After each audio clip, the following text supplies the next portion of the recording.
अष्टावक्र गीता के द्वितीय अध्याय पर शिविरों में और ज्ञान यज्ञ में तो मैंने अभी तक प्रवचन नहीं ही किया है, YouTube पर भी एकाध श्लोकों का किया होगा। उसका बहुत ठोस कारण है। इसके पहले कि उस पर आगे बढ़े, मैं बताऊं कि क्यों द्वितीय अध्याय पर अभी तक नहीं कर रहा था और इस बार अब द्वितीय अध्याय अष्टावक्र गीता का क्यों लेने जा रहे हैं। अष्टावक्र बनना आसान है, कोई बहुत मुश्किल नहीं है, लेकिन अगर अद्वैत वेदांत के कुछ प्रारंभिक तत्वों को भी आप जानते होंगे तो पता चलेगा कि जनक होना तो लगभग असंभव है, क्योंकि अष्टावक्र की अनंत युगों की यात्रा रही है। गुरुकुल में पढ़े होंगे, मां के पेट में ही मां सुजाता थी, कर्दम ऋषि ब्रह्मज्ञानी थे, ब्राह्मण थे, बचपन से पढ़ा, ब्रह्मज्ञान हुआ। लेकिन जनक को वह ब्रह्मबोध, वह ब्रह्म ज्ञान जो हुआ वो 3 से 4 मिनट में हुआ, क्योंकि जो पहला अध्याय है जिसमें अष्टावक्र ने 20 श्लोकों के माध्यम से जनक को साक्षात अपरोक्षानुभूति करा दी, ब्रह्म दर्शन करा दिया। और मैंने एक बार बिल्कुल इस पर जाकर के प्रयोग किया। 3 से 4 मिनट में वो 20 श्लोक, उनकी तो भाषा थी, संस्कृत ही, तो ऐसा नहीं कि वहां अनुवाद करना था, व्याख्या करनी थी। 20 श्लोक बोला उन्होंने, और अगला जो अध्याय आज से शुरू हो रहा है वहां उन्होंने उद्घोष कर दिया कि मैं ही वह नित्य शुद्ध बुद्ध मुक्त सच्चिदानंद घना ब्रह्म हूं। इसलिए अगले 7 दिन तक इस भ्रम में न रहे कि किसी कालखंड में जनक हुए थे, विदे हुए थे, राजा थे। ठीक है इतिहास के लिए, लेकिन आज से आप ही जनक हैं। इस संकल्प के साथ आपको यहां रहना है, श्रवण करना है, मनन करना है, निधिध्यासन करना है कि जनक को अनुभूति हुई तो मुझे क्यों नहीं हो सकती है। जनक नाम मात्र है। जनक का तात्पर्य है श्रोता। भगवत गीता में अर्जुन नाम मात्र है, भगवान कृष्ण भगवान के रूप में वक्ता, वो भी नाम मात्र है। ज्ञान एक है। आप सभी यहां पर अर्जुन भी हैं और जनक भी हैं, और उपनिषदों के जो ऋषियों ने जिन शिष्यों को दिया वो आप ही हैं, किसी अन्य का सत्य नहीं है। रत्ती भर भी ये भ्रम न पालना कि जनक कुछ बड़े विशेष थे, किसी कालखंड में थे, हम तो कलयुग में हैं, ये भ्रम मत पालना। संकल्प करो, भाव करो, जैसा सोचोगे वैसा हो जाओ कि मैं ही जनक हूं, और जनक को जो अभूतपूर्व घटना घटी थी हमें भी घटेगी, यही घटेगी, और प्रतिदिन घटेगी, और उसके बाद प्रति क्षण घटेगी। वो घटना क्या है? जब आत्मज्ञान हो जाता है पता चलता है कोई घटना ही नहीं है। परमात्मा तो नित्य दिख रहा था, परमात्मा के सिवाय कभी कुछ दिखा नहीं, कहीं जाना नहीं परमात्मा का दर्शन करने के लिए। परमात्मा एकमात्र वह वस्तु है, ब्रह्म वह एकमात्र तत्व है, चाहो भी तो उसका दर्शन रोक नहीं सकते हो, परंतु भ्रम के कारण तुम पहचान नहीं पा रहे हो। करीब 1 माह पहले मैंने ऐसा सोचा था, लेकिन इस बार अभी कर नहीं पाया। सोचा था कि इस बार शिविर का टाइटल रखूंगा आत्म साक्षात्कार शिविर नहीं, आत्म पहचान शिविर। इसका बड़ा गहरा अर्थ है। पहचानना मात्र है। उपनिषदों का जो दशम त्वमसि वाली जो बात है, बस उन 10 में से एक को ऐसा लग नहीं रहा था, अपने को छोड़ दे रहा था, और गुरु ने बस इतना किया, दशम त्वमसि। बस आपको किसी अन्य का बोध तो करना नहीं है, अपना आपा, अपना मौलिक आपा, अपना नित्य जो स्वरूप है वही तो सच्चिदानंद घन ब्रह्म है और कभी भिन्न हुआ नहीं, आपसे जुदा हुआ नहीं, हो नहीं सकता है। तो उससे आसान, उससे नजदीक क्या हो सकता है। लेकिन सबसे बड़ी विडंबना और त्रासदी यह है कि जो नित्य है, साक्षात है, अपरोक्ष है, अभिन्न है, वही युग युग में भी दिखता नहीं है। और जो न कभी था, न है, न होगा, वही सत्य लग रहा है। तो जनक की भूमिका, जनक का आनंद, जनक जो कृत्य भाव को उपलब्ध हुए उसको समर्पित ये जो दूसरा अध्याय है, इसमें 25 श्लोक हैं।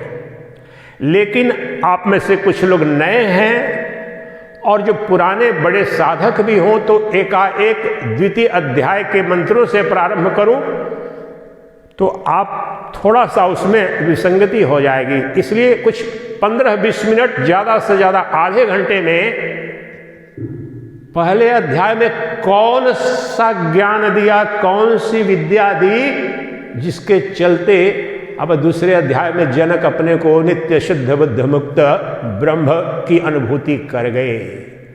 इसलिए संक्षेप में कुछ 15-20 मिनट में ही कोशिश करूंगा, 3-4 श्लोक भी लूंगा पहले अध्याय का, ताकि आपकी स्मृति फ्रेश हो जाए कि क्या कहा गया है, क्या अष्टावक्र ने। अष्टावक्र का तात्पर्य संपूर्ण अद्वैत वेदांत, संपूर्ण उपनिषद।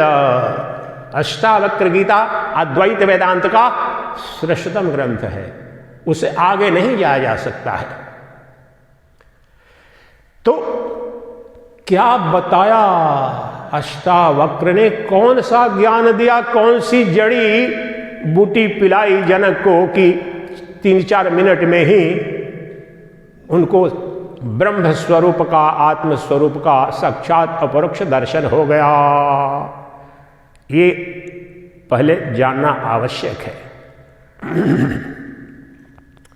तो आइए वह विद्या समझते हैं 15-20 मिनट में 3-4-5 श्लोकों के माध्यम से।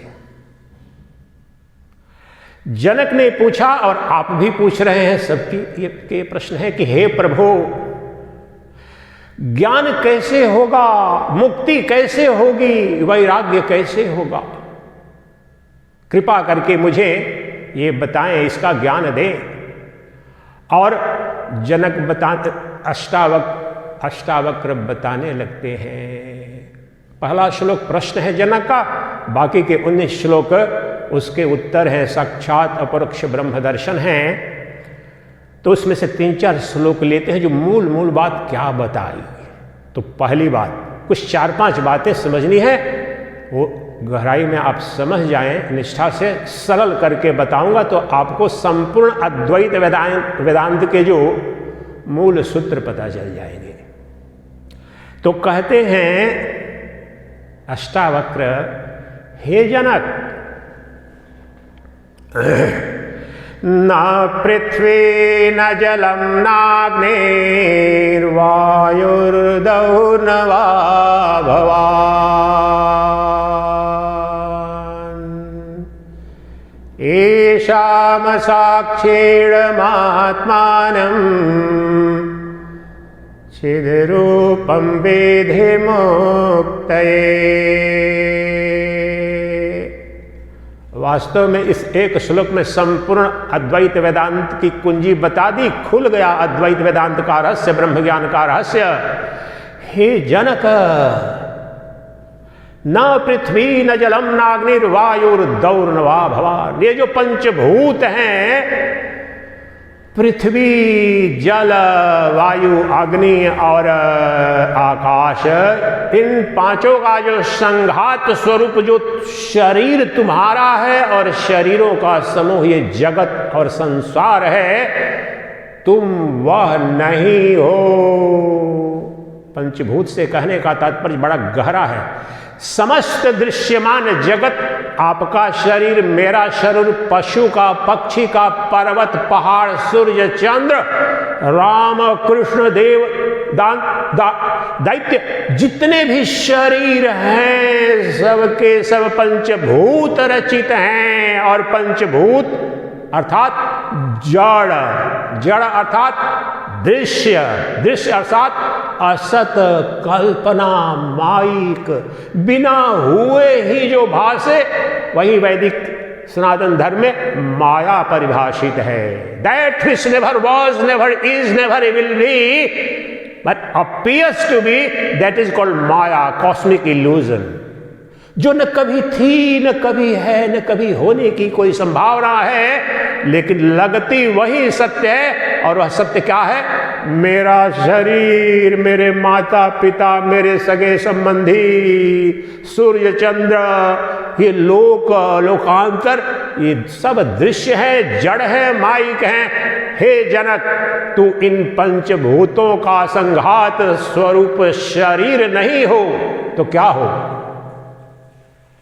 इन सब का दृष्टा हो, साक्षी चेता ही केवलो। श्वेताश्वतर उपनिषद का जो मंत्र, साक्षी चेता ही केवलो, साक्षी चैतन्य मात्र हो। अब ये साक्षी चैतन्य भी जो वेदांत को बहुत अध्ययन नहीं किया, फंस जाते हैं। कोई विशिष्ट सत्ता है? अरे कुछ नहीं है। साक्षी चैतन्य का तात्पर्य है यही अभी मिट्टी से, चिट्टी से लेकर ब्रह्मा पर्यंत जो सबके सभी जीवों के अंदर जो देखने, जानने, बोध करने, अनुभूति करने वाली सत्ता है, वही साक्षी सत्ता है। और वही ब्रह्म है, वही नित्य मुक्त है, वही परम सत्य है, वही परमात्मा है।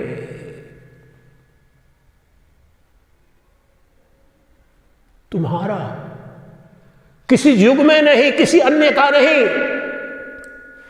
न पृथ्वी न जलम नाग्निर्वायुरुदौ न वा भवान। कितना स्पष्ट कर रहे हैं। तुमको ब्रह्म ज्ञान कहीं वैकुंठ लोक नहीं ले जा रहे, ब्रह्मलोक नहीं जाना, गोलोक धाम नहीं जाना। बोल रहे हैं कि तुम्हें ये पंचभूत स्वरूप जो दृश्यमान जगत दिख रहा है और तुम्हारा शरीर, तुम वह नहीं हो। तो मैं क्या हूं प्रभु? इन सबको जो जानता है, देखता है, अनुभव करता है, बोध करता है, वही ब्रह्म है, वही तुम है। और वह एक अद्वितीय नित्य शुद्ध बुद्ध मुक्त तत्व है। बस इतना ही ज्ञान है।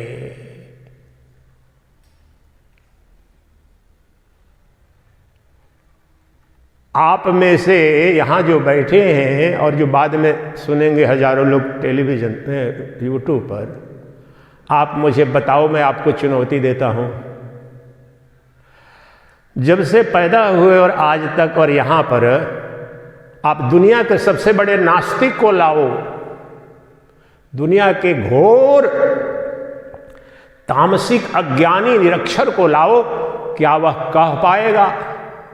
अगर मैं पूछूं कि तुम्हारे अंदर जानने, देखने, अनुभूति करने की सत्ता है कि नहीं, तो चिट्ठी, अभी जो बोला मैंने कि मच्छर अगर लगने लगे तो बोल देना कछुआ लाने को, वो मच्छर जो अनुभव करेगा कि ये कोई गैस आ रही है, केमिकल हानिकारक है, वो बोल सकता है, वो ब्रह्म सत्ता है। और यहां पर जो श्रोता के रूप में जो बैठा है और वक्ता के रूप में जिस चैतन्य के आलोक में जो ये व्याख्यान हो रहा है, ये सबके सब चैतन्य प्रकाश है, एक है, अद्वितीय है, यही नित्य मुक्त ब्रह्म है। और आपकी आंखों से, अब चलो स्पष्ट थोड़ा और करता हूं, ये आंखों से चेहरा जो देख रहे हो वो ब्रह्म देख रहा है।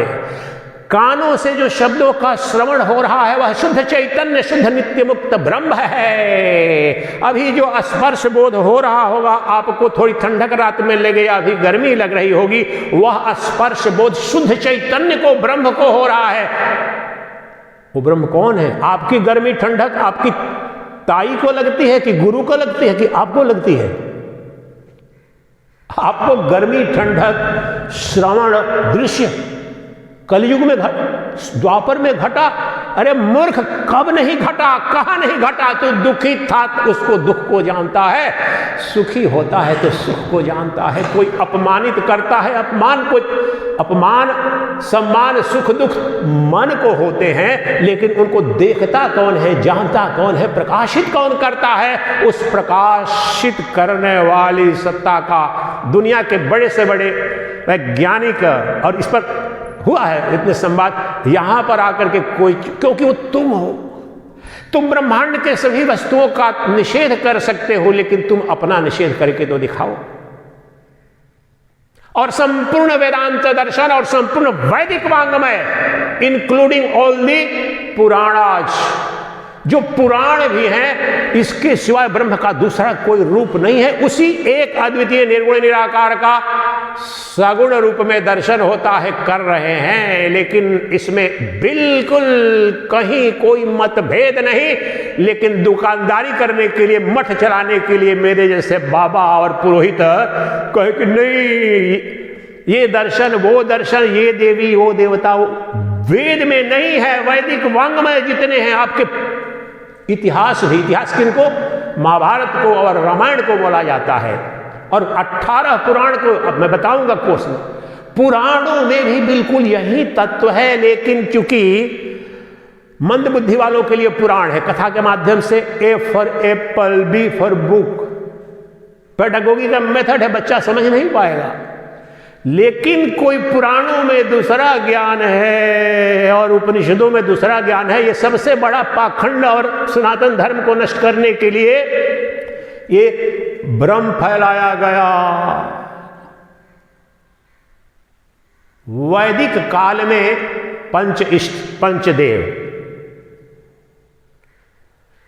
सूर्य के उपासक शौर्य, गणपति के उपासक गाणपत्य, शिव के उपासक शैव, शक्ति के उपासक शक्ति उपासक, और क्या छूटा, वैष्णव। ये 5 देवों की उपासना है। और जाकर के आप ग्रंथों का अध्ययन करें, किसी में भी, एक में भी, जितने वैदिक वांग्मय और उनसे शास्त्र, 5 में किसी 3 बातें कहूंगा, आपको आश्चर्य होगा कि ये सनातन धर्म है, हमारे वेदों का उद्घोष है और हमको नहीं बताया गया। क्या है? 3 बातें, 2 बातें मुख्य रूप से। इनमें से जो इनके ग्रंथ हैं सबके अपने, ठीक है, किसी भी ग्रंथ में कहीं पर एक सूत्र नहीं है जो कहे गणपति के जो उपासक है उनको निर्गुण निराकार ब्रह्म को और एक अद्वितीय सच्चिदानंद घन ब्रह्म जान करके, और दूसरा वो नित्य हमारे हृदयाकाश में है, जो एक पर लागू होगा सब पर। 5 के यही तत्व है। गणपति को उपासक क्या? गणपति निर्गुण निराकार एक अद्वितीय सच्चिदानंद घन ब्रह्म है, परम ब्रह्म है, और वो हमारे हृदय में निवास करते हैं, और चारों पर लागू कर दो, यही बिल्कुल तत्व शैव है। शिव एकमात्र सच्चिदानंद घन ब्रह्म है, नित्य ब्रह्म है, निर्गुण निराकार ब्रह्म है, और सभी जीवों में और मेरे हृदयाकाश में है। विष्णु के भी वैष्णव यही कहेंगे, शक्ति के उपासक यही कहेंगे, सूर्य के उपासक भी यही शास्त्र बोल रहा हूं। अब बताओ, उपनिषद इससे कुछ भिन्न कह रहे हैं क्या? इतना बड़ा षड्यंत्र भी हुआ ब्रिटिश काल में इस सनातन धर्म को, और आप देख रहे हैं सुबह से शाम तक यूट्यूब वगैरह पर आपस में इतने झगड़ते हैं। अपनी दुकान खोली, अद्वैत वेदांत की भी अगर दुकान खोलो तो वहां कोई कम पाखंड नहीं है, सीधे बोलेगा ये सब पूजा पाठ पाखंड है, तत्वमसि तुम ही ब्रह्म हो यही बोलो, ये सबसे बड़ा पाखंड है ये बोलना। सबके लिए अद्वैत वेदांत प्रारंभ में।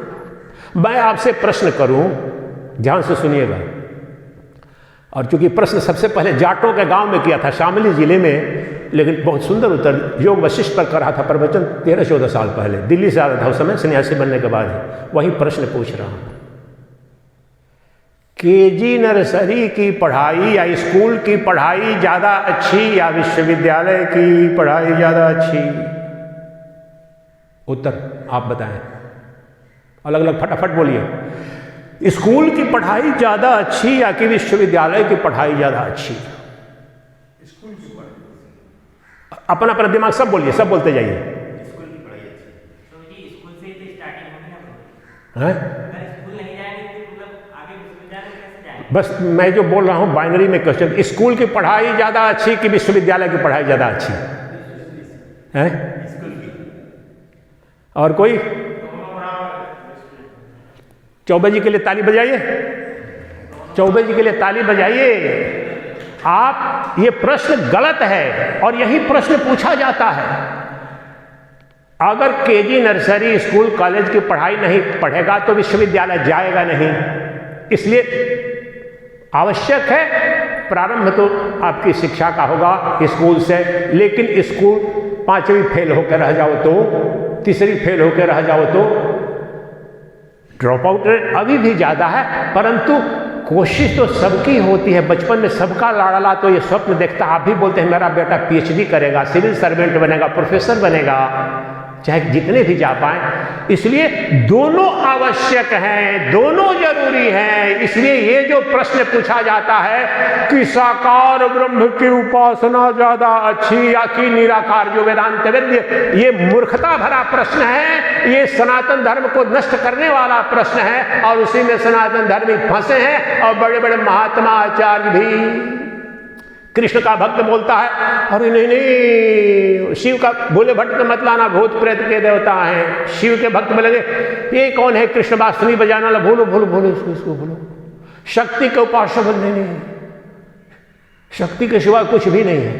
जो शास्त्रों में लिखा गया उसका रहस्य कुछ और है। मेरे गुरुदेव ने बड़ा स्पष्ट बताया और वेद का यही रहस्य है। जब यहाँ पर मंगल और शनिवार को, जैसे कल भी, कल कौन दिन है, मंगलवार, जिसके कारण मैं सुबह में सत्य करता हूँ, तो उस बड़ा चिंतन एक हनुमान चालीसा में आता है ना, हनुमत से सर्व सुख करई और देवता चित्तन धरई। अब यहाँ पर तो बहुत सारे देवी देवता हैं और सभी कृष्ण जन्मोत्सव भी होता है, राम की पूजा, और भारत के सभी मंदिरों की यह कथा है। तो ये पूछना चाहिए कि ये पॉलिटिकल एडवर्टाइजिंग क्यों हो रहा है भाई हनुमान जी का, इसका तात्पर्य क्या है? तो तुलसी जी ने या संतों ने गलत लिख दिया नहीं, उसका महाविज्ञान है पेडागोगी का। उस देवता में अगर सगुण साकार की उपासना कर रहे हो तो अनन्नत्व का भाव प्रकट करने के लिए कहा जाता है। अब कुतर्क करेगा कोई तो बोलेगा महाराज हनुमान जी से काम चल जाएगा, राम जी से घृणा कर दे, उनकी तोड़ दे मूर्ति, कर सकता है ना तर्क, और मूर्ख दे भी देगा उत्तर। इसका तात्पर्य बिल्कुल नहीं है। जिसकी उपासना तू कर रहा है सगुण साकार में दो हो नहीं सकता है ना एक साथ। व्यवहारिक जीवन में एक पत्नी चार पत्नी, चार पति, क्या स्थिति बनती है? वही बात है। तो वहां पर उसका अर्थ कुछ और है। इसलिए आप गणपति के उपासक वैदिक काल में हो, या शक्ति के उपासक, या वैष्णव हो, या शैव हो, या सूर्य के उपासक हो, तत्वतः वही ब्रह्म है, परमात्मा है, सत्य है, जो अष्टावक्र बता रहे हैं और जो उपनिषद बता रहे हैं। क्योंकि इनमें से किसी का भगवान किसी भी शास्त्र में बाहर नहीं है, मेरे हृदयाकाश में है। लेकिन दुकान मेरी कैसे चलेगी महाराज? मूर्ति पूजन की आवश्यकता है, उपयोगिता है, ये अलग बात है। लेकिन मैं ये घोषित कर देता हूं कि बस इसके सिवाय कुछ नहीं है, मूर्ति पूजन अंतिम पूजा है। यहां तुम ठग रहे हो, सनातन धर्म का कुठाराघात कर रहे हो। तुम्हारी दुकानदारी चले वो तो समझ में आता है, लेकिन अपनी दुकानदारी चलाने के लिए, बाबा बनने के लिए तुम सनातन धर्म की जड़ें ही काट डालो तो क्या कहा जा सकता है? ये बहुत अर्थों में चलता आ रहा है। तो मैंने इसकी परिदृश्य बताने के लिए क्या कि वो एक सूत्र में जो बताया तत्वतः उनको जानेंगे। आगे के दिनों में पुराणों के भी कुछ श्लोक लेके बताऊंगा कि भ्रम में मत रहना, कि उपनिषद ही कहते हैं तुम्हें कि तुम ब्रह्म हो। अभी वैदिक काल से लेकर के मैंने बताया कि सभी ये 5 जो इष्ट थे और देवता जो पूजन, सबके इष्ट उनके हृदयाकाश में ही हैं। और उपनिषद का ईश्वर, भगवद गीता में भगवान कृष्ण ईश्वरः सर्वभूतानां हृदयेशे अर्जुन तिष्ठति बोल दिया एक, और 20 बार कहा है भगवद गीता में अकेले, तुम्हारे हृदयाकाश में, तुम्हारे मन में चैतन्य ज्योति के रूप में। वही वेदों में कहा, वही साकार जो पूजन पंचदेव थे, उनमें भी तत्व वही है। वही बात यहां पर एक श्लोक में अष्टावक्र ने बताई कि हे जनका, देखने वाला अब बताइए, अब वहां से परिधि बांध रहा था, फिर आप खिला कि ब्रह्म, ये सच्चिदानंद स्वामी नहीं कह रहे, ये अष्टावक्र भी नहीं कह रहे हो, तो पर ये संपूर्ण वैदिक वांग्मय जो श्रीमन नारायण की परंपरा है। अब यहां पर ये मैं बोलूं, ये स्वामी कृष्णानंद बोल रहे हैं, यहां पर प्रवचन कर रहे हैं, आप लोगों से बोल रहा हूं। ये कौन बोल रहा है? तो मर्जी बताइए, यहां पर वक्ता कौन है, उसका क्या नाम है? आप सहमत है कि नहीं सहमत है? अगर कोई आके बोले नहीं इनका तो नाम कृष्णानंद है, इनका चेहरा, आप नहीं मानेंगे ना। जो व्यवहार, ब्रह्म अन्यत्र नहीं है, अभी है, यही है, प्रत्येक बोध में, तो बात कहां फंस जाती है? तुम सोचे हो दूसरा प्रमाणित करेगा? आपको जो ये दिख रहा है, जो कह रहा है वहां नहीं ये तो स्वामी सच्चिदानंद है, तो वो तो निर्णय जो हो रहा है मन और बुद्धि और इंद्रियों के आलोक में, लेकिन वहां पर जो इतने सुदृढ़ता पूर्वक, आपका चौथा पांचवा हो चुका होगा लगातार, तो हर बार इनको स्वामी सच्चिदानंद ही लिखते हैं। हम तो प्रवचन भी सुनते हैं, यहां पर भी आए। अगर यहां पर कोई अवतार लेकर के बोले नहीं नहीं तुम भ्रम में पड़ रहे हो, सच्चिदानंद नहीं है, बोल दे हमारे गुरुदेव का नाम, बोले नहीं ये स्वामी हंसानंद जी हैं, मानोगे आप? नहीं मानोगे, क्योंकि जो कुटस्थ चैतन्य है, प्रत्येक बार जो देखा है वो आपके अंदर वो कुटस्थ है। आपकी आंख बदल सकती है, सीजन बदल सकता है, मेरा वेश आपका वेश, लेकिन जो देखने वाला है वो कौन है? जो निर्णय तो बुद्धि करती है, मन देखता है, इंद्रियां देखती है, लेकिन उन सबको जो प्रकाशित करने वाला है और सुनिश्चित पूर्वक जो कहता है नहीं मैं नहीं मानूंगा, ये स्वामी सच्चिदानंद है, मैं जानता हूं। जो दृढ़तापूर्वक कह रहा है, जिस आलोक में, जिस प्रकार में, वही सच्चिदानंद घन ब्रह्म है, वही परमात्मा है। और तुम ढूंढ रहे हो प्रभु कब आओगे, राधे राधे, बिसर गए, मैं मर गई, रो रही हूं, तड़प रही हूं, मूर्खता का तांडव कर रहे हो। तो हे जनक, कहने का तात्पर्य क्या बताया? अभी यही जो तुम्हारे पंचभूत का तात्पर्य है शरीर, और शरीर तुम्हारा ब्रह्मांड का बस शाश्वत सिद्धांत तुम्हारे शरीर पर जो लागू होता है, ब्रह्मांड भी उसी, तुम्हें यथा पिंडे तथा ब्रह्मांडे, तो तुम्हारा शरीर और समस्त ब्रह्मांड सबके सब कल्पना है, मिथ्या है, और तू ये शरीर नहीं, लेकिन शरीर के अंदर न पृथ्वी न जलम नाग्निर्वायुर्दौर्न वा भवान, एशाम, इन सब का साक्षीणमात्मानम, the seer, the perceiver, the knower of all this is ब्रह्मणा। अब बताओ कहां है? इसको देखने, अभी यहीं पर जो देख रहा है, जान रहा है, बोध कर रहा है, प्रत्येक बोध का बोधा, प्रत्येक ज्ञान का ज्ञाता कौन है? ताई है, चाची है, मामी है, मित्र है कि शत्रु है? आपके सिवाय कौन है? और किस क्षण, किस सतयुग में जाना? अभी यहीं सदा सर्वदा। हे जनक, तुम्हारे अंदर जो साक्षी चैतन्य सत्ता है, जो अर्थात देखने, जानने, बोध करने वाली जो सत्ता है, वह एक अद्वितीय नित्य शुद्ध बुद्ध मुक्त ब्रह्म है।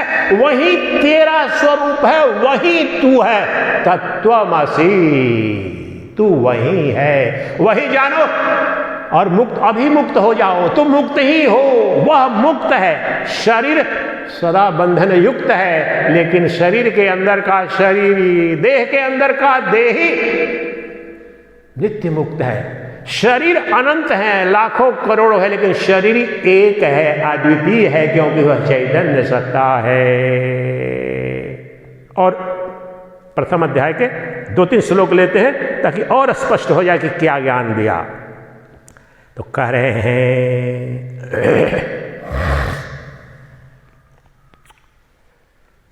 अब ठीक है महाराज, आपने तो बता दिया स्वामी सच्चिदानंद कि हमारे अंदर ही ब्रह्म है, लेकिन थोड़ा स्पष्ट दिखाओ, अलग। हम तो शरीर अपने को मानते आए हैं, थोड़ा अलग करो, पानी और दूध अलग करो, चीनी और मिट्टी को थोड़ा अलग तो करो। बिल्कुल, लो अलग कर रहा हूं, अलग कर रहा हूं, उतना स्पष्ट जितना कि दूध और पानी को अलग करना, चीनी मिट्टी को भी नहीं। क्या है अलग? यदि देहं पृथक्कृत्य चेते विश्राम्य तिष्ठसि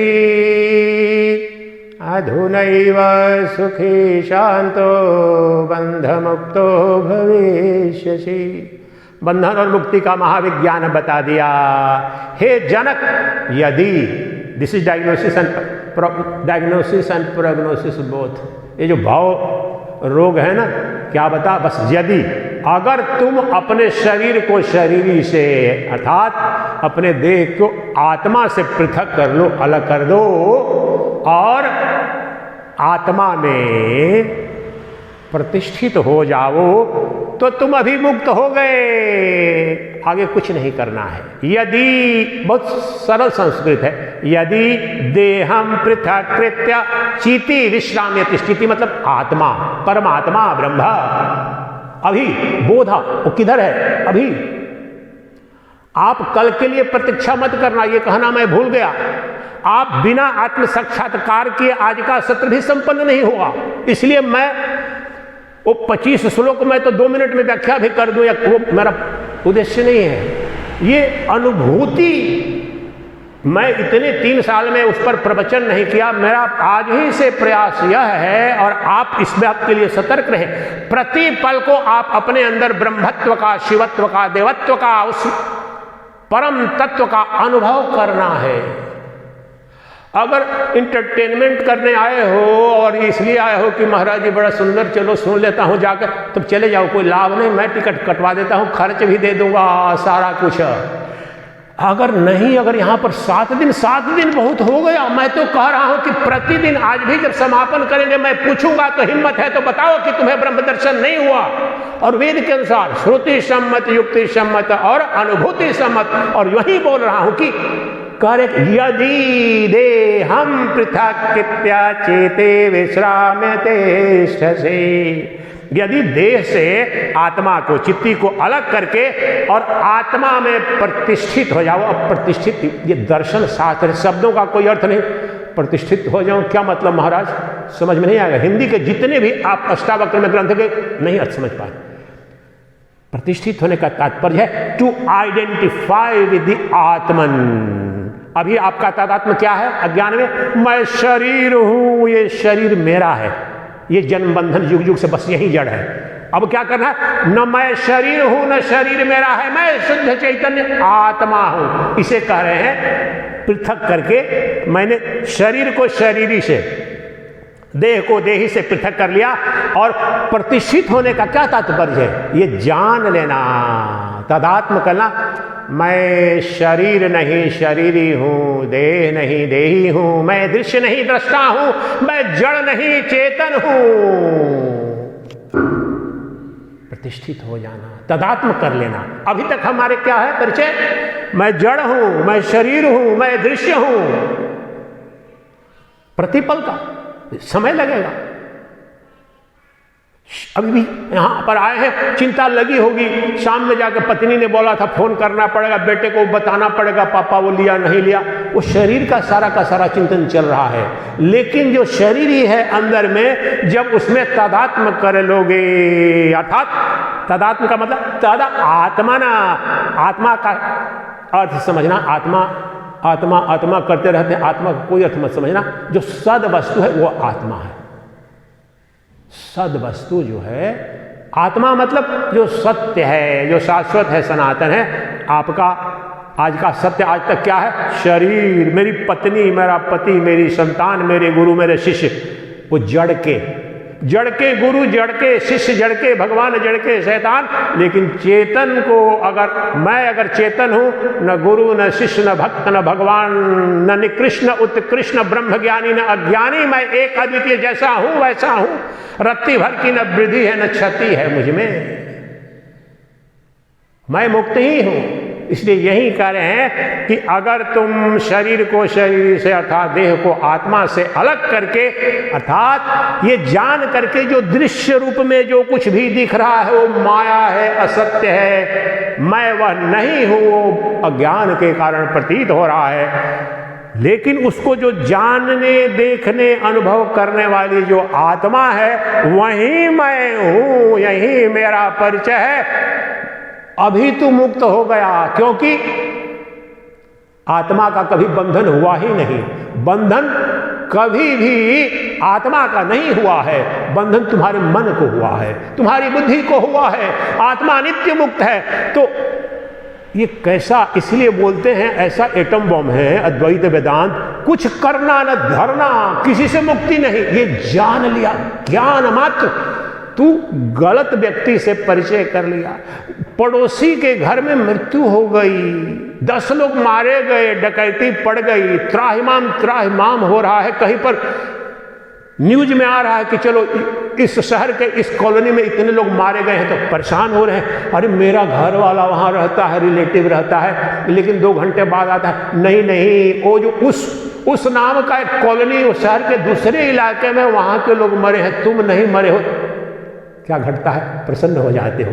प्रतिपल यही तो तुम्हारे साथ, तुम न बीमार पड़े, न तुम स्वस्थ हुए, न तुम्हारा अपमान है, न सम्मान है, न तुम धनी हुए, न दरिद्र हुए, न तुम्हारा जन्म हुआ, न मृत्यु। तेरे पड़ोसी का हो रहा है। पड़ोसी कौन है? ये शरीर। प्रधानमंत्री कौन बना? शरीर। चपरासी कौन बना? शरीर। बॉन्डेड लेबर कौन बना? शरीर बना। और दुनिया का सबसे बड़ा धनवान इलन मस्क बना या ट्रंप कौन बना? शरीर बना। मैं तो न कभी कुछ बना, मैं तो नित्य एक अद्वितीय सच्चिदानंद घन ब्रह्म हूं। न मैं निर्धन था, न मैं धनवान होने की, मैं तो नित्य धन हूं, शाश्वत धन हूं, चैतन्य धन हूं। न रत्ती भर की वृद्धि है, न रत्ती भर की क्षति है। जानना मात्र है, करना धरना कुछ नहीं है। जब तक करना धरना है तब तक मुक्ति की कोई संभावना नहीं है। चाहे श्रेष्ठ कर्म ही करो, सारे यज्ञ करो, दुनिया का सब धन लगा लो, जब तक करना। इसलिए ये वस्त्र नहीं है, ये ज्ञानाग्नि, समस्त कर्मों से मुक्ति। जब तक कर्म है तो कर्म फल है, अज्ञान है, समस्त कर्म अज्ञान में होते हैं। लेकिन जब ज्ञान हो गया कि मैं तो नित्य तृप्त हूं, नित्य मुक्त हूं, किसके लिए कर्म करूंगा? किमक्षर कस्य कामाय शरीरम अनुसंज्वरित। बृहदारण्यक उपनिषद गहन उद्घोष है। जब जान लिया कि मैं ही नित्य शुद्ध बुद्ध मुक्त ब्रह्म हूं, शरीर मेरा है ही नहीं, तो इस शरीर के पापी शरीर के भोग के पीछे में क्यों तड़पूंगा? सुबह से शाम तक जो नौकरी करते, धर्म कर्म किसके लिए? शरीर के लिए। अनुसंज्वरित, फीवर में suffering. Why and where, why the hell I should suffer. जब जान लिया कि मैं नित्य शुद्ध बुद्ध मुक्त सच्चिदानंद घन ब्रह्म हूं, तो सुबह शाम मेरे को खाना मिलेगा कि नहीं, कोई मेरे मार न दे, मैं बीमार न पड़ जाऊं, मेरा शत्रु क्यों करूंगा? ये सब अज्ञान में कर रहा हूं। जब जान लिया कि मैं नित्य शुद्ध बुद्ध मुक्त सच्चिदानंद घन, कुछ करना है ही नहीं, कुछ करने से मुझे मिलना ही नहीं, कुछ न करने से कुछ खोना ही नहीं। मैं तो नित्य तृप्त हूं, नित्य मुक्त हूं। इसलिए हे जनका, इतना ही करना है कि जड़ को चेतन से, दृश्य को दृष्टा से, शरीर को शरीरी से अलग कर लो और अपने को वह चेतन आत्मा जान लो, तो मुक्त हो गए। क्योंकि मुक्त कौन हुआ? मन। वो आत्मा तो तुम्हारी मुक्त ही है, वो बंधन में पड़ी भी नहीं। और एक श्लोक लेते हैं, अब उसके बाद से आ जाएंगे, ताकि ये परिदृश्य पता आपको रहेगा कि कौन सा ज्ञान दिया गया है, फिर अनुभूति होने लगेगी। तो कहते हैं, और वो सबसे बड़ी बाधा है जो अगला श्लोक लाने जा रहा हूं, मेरा सर्वप्रिय, सर्वत्र वही घटना घट रही है। क्या कह रहे हैं? एको द्रष्टासि सर्वस्य। दृष्टा, ध्यान दीजिए, दृष्टा, देखने जानने अनुभूति करने वाला एक ही है। एको द्रष्टा हि सर्वस्य मुक्त प्रायो हि सर्वदा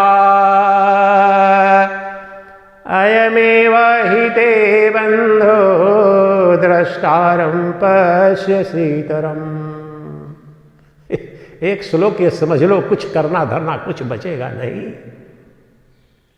बहुत गहरा इसका अर्थ है। मैं महीनों बोल सकता हूं इस एक श्लोक पर, क्योंकि ये बीज मंत्र है अद्वैत वेदांत और कुछ नहीं है। करोड़ों जो ग्रंथ है क्या कह रहे हैं? एको द्रष्टासि सर्वस्य। कल आप अपने घर थे, गांव थे या ट्रेन में थे, तो ट्रेन को देखने वाला कौन था? अपनी पत्नी को, अपने परिवार को देखने वाला कौन था? जानने वाला कौन था? यहाँ पर आज स्टेशन पर उतरे या एयरपोर्ट पर अभी उतरेंगे, बेंगलोर से माताएं आ रही हैं, घंटे में पहुँचेंगे, आधे घंटे में। वहाँ अभी सुबह में बेंगलोर में थी, बेंगलोर का दर्शन किया, 3000 किलोमीटर इधर आ जाएंगे, अभी एयरपोर्ट पर उनकी लैंड कर चुकी होगी प्लेन, वो देख रही हैं वहाँ पर, यहाँ पर आ जाएंगी 6 बजे के पहले। देखने वाला जो सबके अंदर है एक ही है, वही ब्रह्म है, वह साक्षी चैतन्य सत्ता है और वह नित्य मुक्त है। लेकिन तुम्हारी समस्या क्या है? हे जनक, तुम्हारी समस्या क्या है? एको द्रष्टासि सर्वस्य मुक्त प्रायोसि सर्वदा। जो दृष्टा है वो नित्य मुक्त है और दृष्टा एक है। दो बातें हैं। दृश्य अनंत है, 1000 लाख करोड़। आप देखो इस वक्त ये दृश्य बन गया, इस वक्त ये दृश्य बन रहा, इधर देख रहा, बदल रहा, लेकिन इनको देखने वाला एक ही है। मैं देख रहा हूं। और सभी ब्रह्मांड के शरीरों में, द्वापर में, त्रेता में, सतयुग में, द्वापर, जो भी देखने वाला एक ही था, मैं ही था। तो देखने जानने वाली जो साक्षी चेतन सत्ता है वो एक है। और दूसरी बात, वह नित्य मुक्त है। उसमें न जन्म, न मृत्यु, न रोग, न व्याधि, न भाव, न अभाव, न मान, न अपमान, कुछ है ही नहीं। वह एक है, सर्वाधार सर्वाधिष्ठान है, उसके सिवाय कुछ है ही नहीं। किसके लिए राग और किससे द्वेष करेगा? दो होना चाहिए कम से कम राग द्वेष के लिए। मेरे अतिरिक्त जब कुछ है ही नहीं, किसके पीछे भागूं और किससे पीछा छुड़ा कर भागूं? Where should I run after and for whom should I run after and where I and whom after I should run away from? राग द्वेष हमारे जीवन की जो सरिता की दो किनारे हैं। सुबह से शाम तक सूक्ष्म इस पर दर्शन कीजिए। किसी से भाग रहे हो और किसी के लिए भाग रहे हो। बीमारी से भाग रहे हो, हमें स्वास्थ्य चाहिए। धन के पीछे भाग रहे हो, गरीबी से भाग रहे हो, क्योंकि द्वैत में जी रहे हो।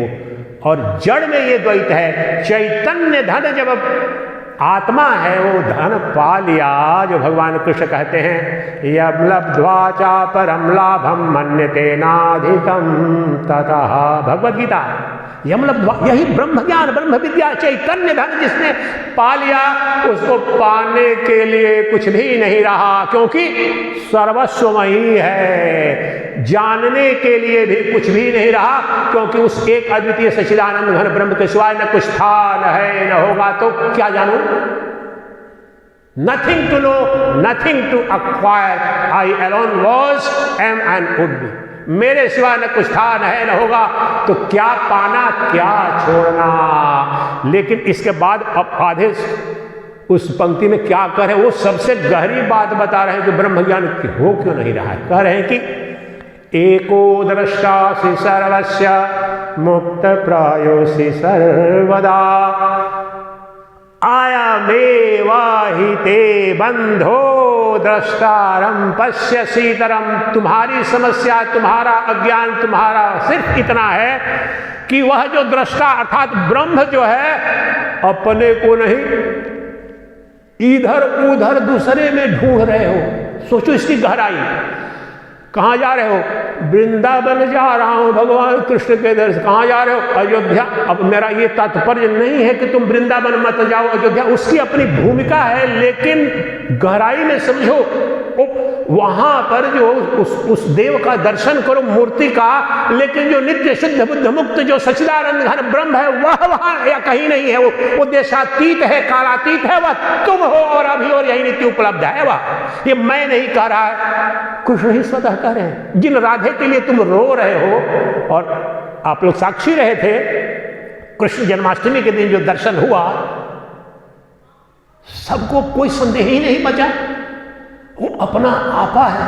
और हम कहां उसे ढूंढ रहे हैं? उधर इधर। और अष्टावक्र यही करें, तेरा कोई बंधन नहीं, तेरा कोई अज्ञान नहीं, कुछ समस्या ही नहीं। जो एक अद्वितीय नित्य शुद्ध बुद्ध मुक्त जो ब्रह्म है वो तू है, तेरी आत्मा है। और लेकिन वह तू कहां ढूंढ रहा है? आप यहां पर भी आए हैं, वेदांत का भी श्रवण कर रहे हैं, तो मन में कल्पना होगी कि ये स्वामी सच्चिदानंद इतना चिल्ला रहा है, बोल रहा है कि दर्शन करा कर रहो, तो फिर भी अधिकांश लोगों को लगता होगा कुछ दिखाएगा, लाल पीला पहने पीताम्बर कृष्ण को दिखाएगा या राम को। अरे मूर्खानंद, वेदों का उद्घोष है, जो दिखेगा वह सत्य होगा, जो नहीं दिखता है देखता है वो शाश्वत सनातन सत्य है, और वो तुम हो और सदा हो, और उसे जानने के लिए कुछ नहीं करना है। वो ज्ञान स्वरूप है, प्रज्ञानम ब्रह्मा। ऐतरेय उपनिषद, उसी की व्याख्या है इसको। प्रज्ञानम ब्रह्म, प्रज्ञान मीन्स प्योर कॉन्शियसनेस, प्रकृष्ट ज्ञान।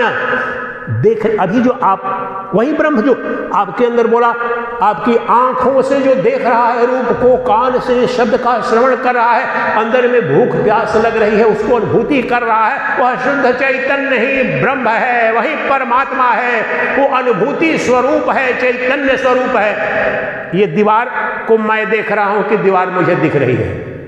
आप बताइए। मैं इस बोतल को देख रहा हूं, ये तो स्पष्ट है। क्या बोतल भी मुझे देख सकता है? क्या नहीं देख सकता, क्योंकि ये जड़ है और परमात्मा चेतन है। और तुम बताओ, तुम शूद्र हो कि ब्राह्मण हो, तुम निरक्षर हो कि वेदों के प्रकांड विद्वान हो कि नोबेल पुरस्कार विजेता हो, तुम्हारे देखने, जानने, बोध करने की सत्ता में कहीं कोई अंतर है? बिल्कुल। कभी भी तुम्हारी एकदम निरक्षर है, अज्ञानी है। मैं गरीबी पर देश भर में ऐसी जगह जाता था कि कोई गया ही नहीं हो, साउथ इंडिया से लेकर के जहां सब जगह, लेकिन वह निरक्षर भी है, अपना शरीर देख रहा है, अपना घर चला रहा है, अपना सब कुछ। पशु पक्षी उस प्रज्ञान सत्ता का जो नित्य मुक्त है, उसमें बंधन हो नहीं सकता। वो प्रकाशों का प्रकाश है, देवों का महादेव है, जो कालों का महाकाल है, वही तो तुम्हारा बोध स्वरूप जो अपना स्वरूप है। लेकिन तुम्हारा बंधन क्या है, तुम्हारी समस्या क्या है? अच्छा, आपसे एक प्रश्न पूछता हूं, ईमानदारी पूर्वक जवाब देना। इससे पता चलेगा कि हमारा पाखंड, हमारी मूर्खता कितनी विराट है। अगर यहां पर ये स्वामी सच्चिदानंद सिर्फ इतना करे आप लोगों के बीच में, और देखो आप सब लोग देख लो कि पानी है ना, और मैं कहूं तुमको इसको दूध में परिणत कर देता हूं, या मैं तुमको यहां पर क्षण भर के लिए ये जो बोतल है इससे कृष्ण भगवान के दर्शन की मूर्ति दिखा दूंगा। अगर मैं यहां पर बोलूं और आपको दिखा दूं कि देखो आपको यहां पर कृष्ण भगवान की मूर्ति दिख रही है, अगले दिन क्या होगा? करोड़ों लोग यहां पर भीड़ लग जाएगी। लेकिन उन मूर्खों को पता नहीं है कि वो राम दिखे या कृष्ण दिखे या शिव दिखे, जो दिख गया वो सत्य नहीं है, वो भ्रम है। ये तुम्हें फिर भी उसके लिए करोड़ों रुपए चढ़ाने के लिए तैयार हो, करोड़ों जुटने के लिए तैयार हो, उस बाबा का पूजन करने के लिए तैयार हो, लेकिन वह ब्रह्म और उस ब्रह्म को बताने वाला बाबा रोटी भी देने की तुम्हारी क्षमता नहीं बची है। त्रासदी तो तुम्हारा पतन कहां तक गया है, दरिद्र कैसे तुम बने हो। जिसकी इच्छा मात्र से ब्रह्म और ब्रह्मांड सब डोलते हैं, वह रेंग रहा है कीड़े की तरह। क्यों? इसी के चलते। जो कालों का महाकाल है, देवों का महादेव है, वो नित्य तुम्हारे अंदर बैठा है। लेकिन कोई बाबा ऐसे लाल टमाटर, हरी मिर्च फेंकता है, नींबू पीला फेंकता है, और अगले दिन भूत प्रेत से कुछ दिखा देगा करोड़ों। अखंडानंद जी खुद बोलते हैं, उनको 8 वर्ष की अवस्था में हुआ था दर्शन, कोई कारण नहीं है कि नहीं माने बाल गोपाल के, लेकिन बोलते हैं जब परमहंस हो गए, बोले कि हुआ था दर्शन, लेकिन जो दिख गया, आया और गया, वो ब्रह्म नहीं है, क्योंकि ब्रह्म जो है वो दिख नहीं सकता, वो देखता है सदा और वह नित्य है। अब मैंने जान लिया, जो आया चला गया वो छलिया था, लेकिन जो न आया न गया वो मेरा नित्य साक्षी स्वरूप जो चैतन्य सत्ता है, वह अखंडानंद है, वह सच्चिदानंद घन है, वो ब्रह्म है। और वो कब गया, कहां गया, कहां पाना है, कब खोया था? पाने की ब्रह्मपाद प्राप्ति, भगवत प्राप्ति जब कहते हैं, अंग्रेजी में ऑक्सीमोरन बोलते हैं। अरे खोया कब था? ब्रह्म खोया कब था कि तुम पाए? लेकिन इस अर्थ में जरूर कहा जा सकता है कि बोध नहीं था, हमारे घर में ही बैठा था, खजाना पता नहीं था। जैसे पेट्रोलियम, इनकी जहां जन्मभूमि है वो बलिया में भी बहुत बड़ा पेट्रोलियम का भंडार मिला हुआ है, और मंगल पांडे जो सबसे पहले जो क्रांतिकारी थे, इसका भी शरीर का बिल्कुल पास का घर।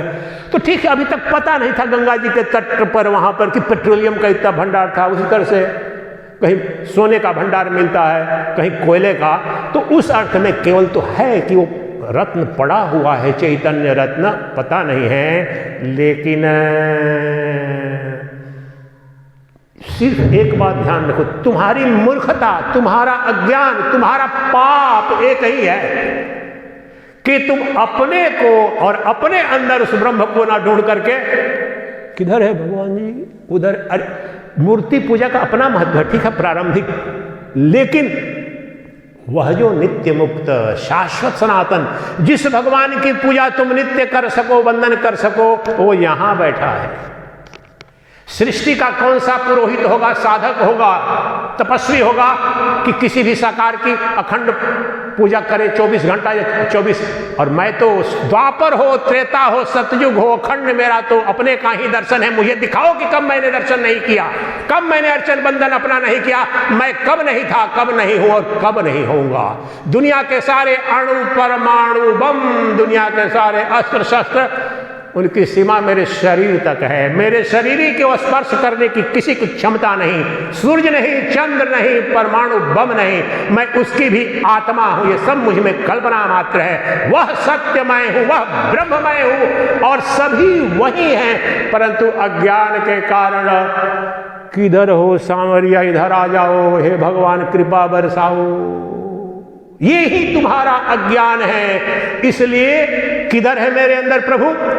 अभी इसलिए, अब ये इतना सरलता में कोई नहीं बताता है जल्दी, लेकिन आपके अंदर जो जानने, अनुभव करने वाला, देखने दिखाने वाला जो चेतन तत्व है, वही ब्रह्म है। और उस चेतन का अभाव मुझे दिखाओ, स्वप्न में दिखाओ, सुषुप्ति में दिखाओ, जागृत में दिखाओ, किसी भी काल में वो।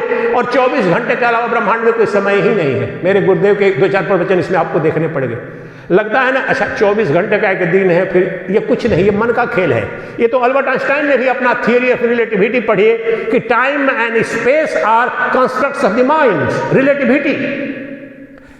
इस समय अभी दिन का समय है, 10:30 घंटे बाद, सुबह सुबह अमेरिका में 10:30 घंटे बाद चलता है रिलेटिव प्लानिटरी स्टेटस। ये मन के द्वारा सृजित सत्ता है, काल, और मैं कालातीत हूं। सब काल मुझ में, सब देश मुझ में। हे अर्जुन, अर्जुन को भी यही ज्ञान दिया, हे अर्जुन या हे जनक। और आप अर्जुन भी हैं, आप जनक भी हैं, आप श्वेत केतु भी हैं, आप ही हैं। बस जो परम तत्व है, जो नित्य मुक्त है, सर्वाधार सर्वाधिष्ठान है, जिसके सिवाय न कुछ स्थान है, वो तुम हो। तुम्हारी अपनी आत्मा, तुम्हारा शरीर नहीं। शरीर तो न था, न है, न होगा, ये सदा मुर्दा है। ये शरीर सदा ही मुर्दा है। अभी भी जो सुन रहा है, चल रहा है, देख रहा है, वो शरीर नहीं, वही ब्रह्म देख रहा है। चल रहा है तो ब्रह्म चल रहा है, पांव से अभी हाथ डोल रहे हैं तो ब्रह्म के हाथ, क्योंकि चेतन, ब्रह्म इज प्योर कॉन्शियसनेस, शुद्ध चैतन्य। उस चैतन्य को हटा लो, जो डेथ जिसे कहते हो, चेतना अलग हो जाती है, बस डेड बॉडी हो जाएगा। इसलिए हाथ जब उठ रहे हैं, ब्रह्म सर्वतः पाणिपादम तत्, भगवत गीता में ये सभी हाथ पांव सभी इंद्रियां जो क्रियमान हो रही है वो ब्रह्म के कारण, ब्रह्म से ब्रह्म में हो रही है, और तुम्हें ब्रह्म दिख नहीं रहा है। इसलिए इस बात को ध्यान रखना कि ब्रह्म को कहीं अन्यत्र ढूंढ रहे हो, ब्रह्म दूसरे किसी रूप में ढूंढ रहे हो, और तुम्हारे अपने आपा के रूप में वो सदा विद्यमान है, उसे बाहर भिन्न अलग किया नहीं जा सकता है। तुम्हारे सारे शत्रु, तुम्हारे दुश्मन सब मिल करके उसे तुमसे अलग कर ही नहीं सकते, और फिर भी तुम्हें दिख नहीं रहा है। अब बताओ क्या समस्या है। अब ये संक्षेप में आपको बताया कि ये पहले अध्याय का ज्ञान दे दिया, परिचय करा दिया, और 20 श्लोक में, और उसके बाद जब संपन्न किया तो अगला अध्याय दिया। तो जनक उवाच, निकाल लीजिए पुस्तक सब आप, जो दूसरा जो लाए हैं। नहीं कोई बात नहीं, मुझे भी याद भी है। तो दूसरा अध्याय है, उद्घोष कर बैठते हैं, और वो उद्घोष आपके अंदर घटित का, जब मैं बोलूंगा या निधिध्यासन करूंगा या अर्थ भी करूंगा, तो अब फर्स्ट पर्सन में आ जाना है। अभी तक जो बोल रहा था मैं द्वितीय पर्सन में, तुम नित्य हो, शुद्ध हो, मुक्त हो, तुम ये कर रहे वो करे, अभी सीधे मैं चला जाऊंगा। इसलिए बोला, हो सकता है मेरी वाणी अवरुद्ध हो जाए, शांत हो जाऊंगा। अनुभव करना अपने आप में, आप भी अनुभव करना उस खालीपन का, उस मौन का, उस शांतत्व का। आज तो थोड़ा चूंकि पहला दिन है, लेकिन आपको अनुभव होने लगेगा प्रतिदिन कि अनुभव उनको हो गया, साक्षात अपरोक्ष दर्शन हो गया। तो क्या अब बता रहे हैं कि मेरी क्या समस्या थी, क्यों नहीं, उसमें भी बता रहे हैं कि क्या मुझे घटित हुआ और क्यों मैं फंसा था। तो चलिए, जनक उवाच, आज 2 या 3 श्लोक लेंगे, और श्लोक महत्वपूर्ण नहीं है। एक ही श्लोक पर महीनों बोला जा सकता है, और 25 को 10-15 मिनट में पढ़ लेना, उससे क्या बन जाएगा, कुछ नहीं बनता है। 2 या 3 श्लोक लेंगे और अनुभव करेंगे उसको। अभी लगभग 1 घंटा है, 40-45 मिनट। घड़ी में इधर कितना बज रहा है? अभी तो बहुत टाइम है, आज 6 बजे तक चलेगा आराम से। एक ही सत्र हुआ ना।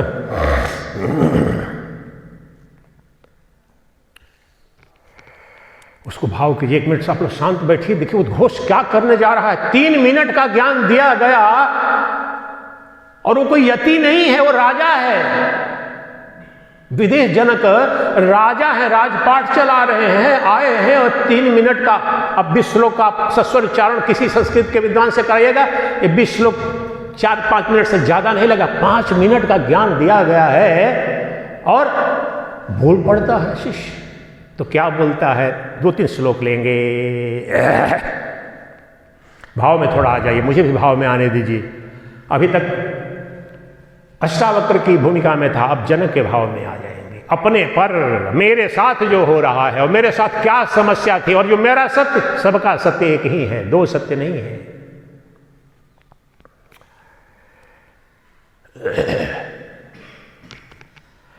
अहो निरंजन शांतो बोधो हम प्रकृते परः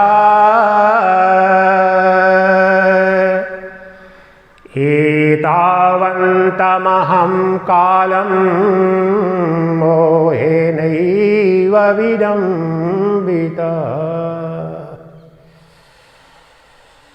इसकी गहराई आप समझने, मेरे रोंगटे खड़े हो जाते हैं जब पहले बार गहन, जब मैं प्रवचन तब तक नहीं करता हूं जब तक बिल्कुल साक्षात अपरोक्ष उस मंत्र का नहीं हो जाए। ये मैं पढ़ तो ये 20 साल से रहा हूं, मैं कितनी बार 50 कितने सारे कमेंट्री पढ़ गया हूं, लेकिन जब तक बिल्कुल लग्न नहीं हो जाए तब तक नहीं बोलता हूं मैं किसी पर। क्या करें? अहो शब्द का देखिए एक्सक्लेमेशन, मार्क ऑफ एक्सक्लेमेशन, अविश्वसनीय कुछ घटना घट गई है। अहो अहो निरंजन शांतो बोधो हम प्रकृते परः एतावन्तमहं कालं मोहे नैव विडम्बितः। इसका अर्थ भी करो, उसके पहले एक उदाहरण आपसे कहता हूं।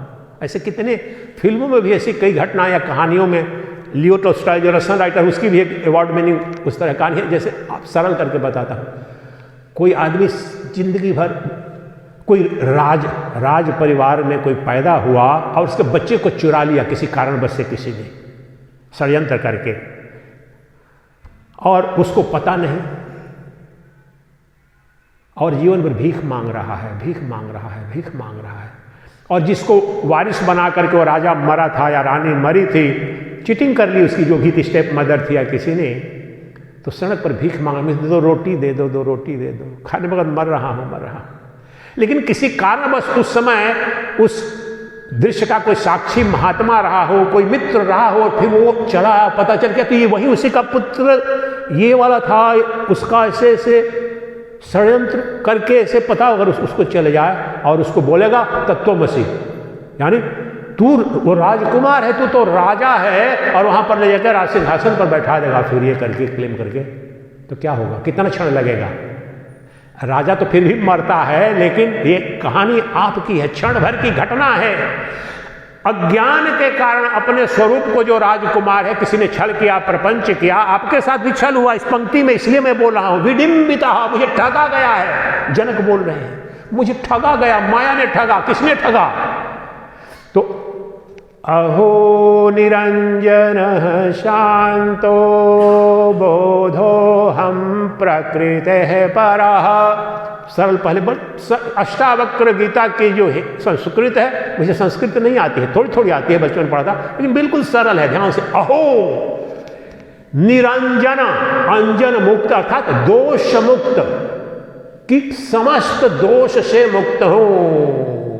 बोलते हैं ना भगवान शिव भक्त, अलख निरंजन। निरंजन का मत the one who is free from all attributes, all defects, जो निर्दोष है, निर्मल है। अहो, और ये शरीर बिल्कुल विपरीत है, अंजन युक्त है, दोष युक्त है। एक क्षण में आप भोजन न दो, पानी न दो, ऐसे गर्मी ठंडक में भी पसीना भी, आज मैं महसूस कर रहा हूं, अभी ठंडक नहीं आई है, पसीना निकल रहा है, ये दोष हुआ। मुझे जो चाहिए नहीं, बदबू आने लगेगी, सड़न आने लगेगी, पेशाब, पैखाना, पानी, ये सब ये दोषयुक्त होने के कारण है। कौन? शरीर।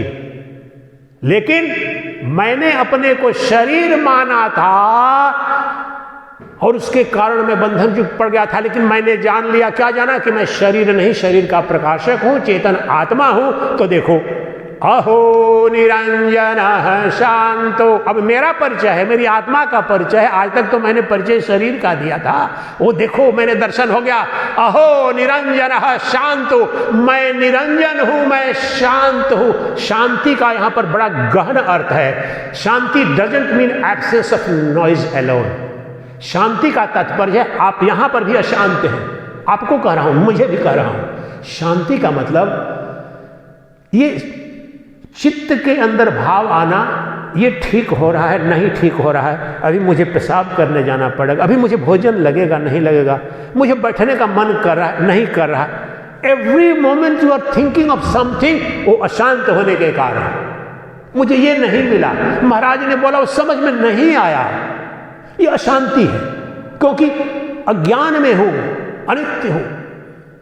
तो अहो, और सारे गुण एक ही साथ दुर्गुण चले जाएंगे। अहो निरंजन, जो निरंजन होगा वही शांत होगा, अंजन युक्त होगा वो अशांत रहेगा। दुनिया के सबसे बड़ा धनवान हो पीटर एक्स जो कहलाता है, उसका मालिक इलन मस्क, ट्रंप की कैबिनेट में सबसे पैसा वही दिया, लात मार के उसको भगा दिया, लेकिन 5वीं शादी करा, ये बताना था।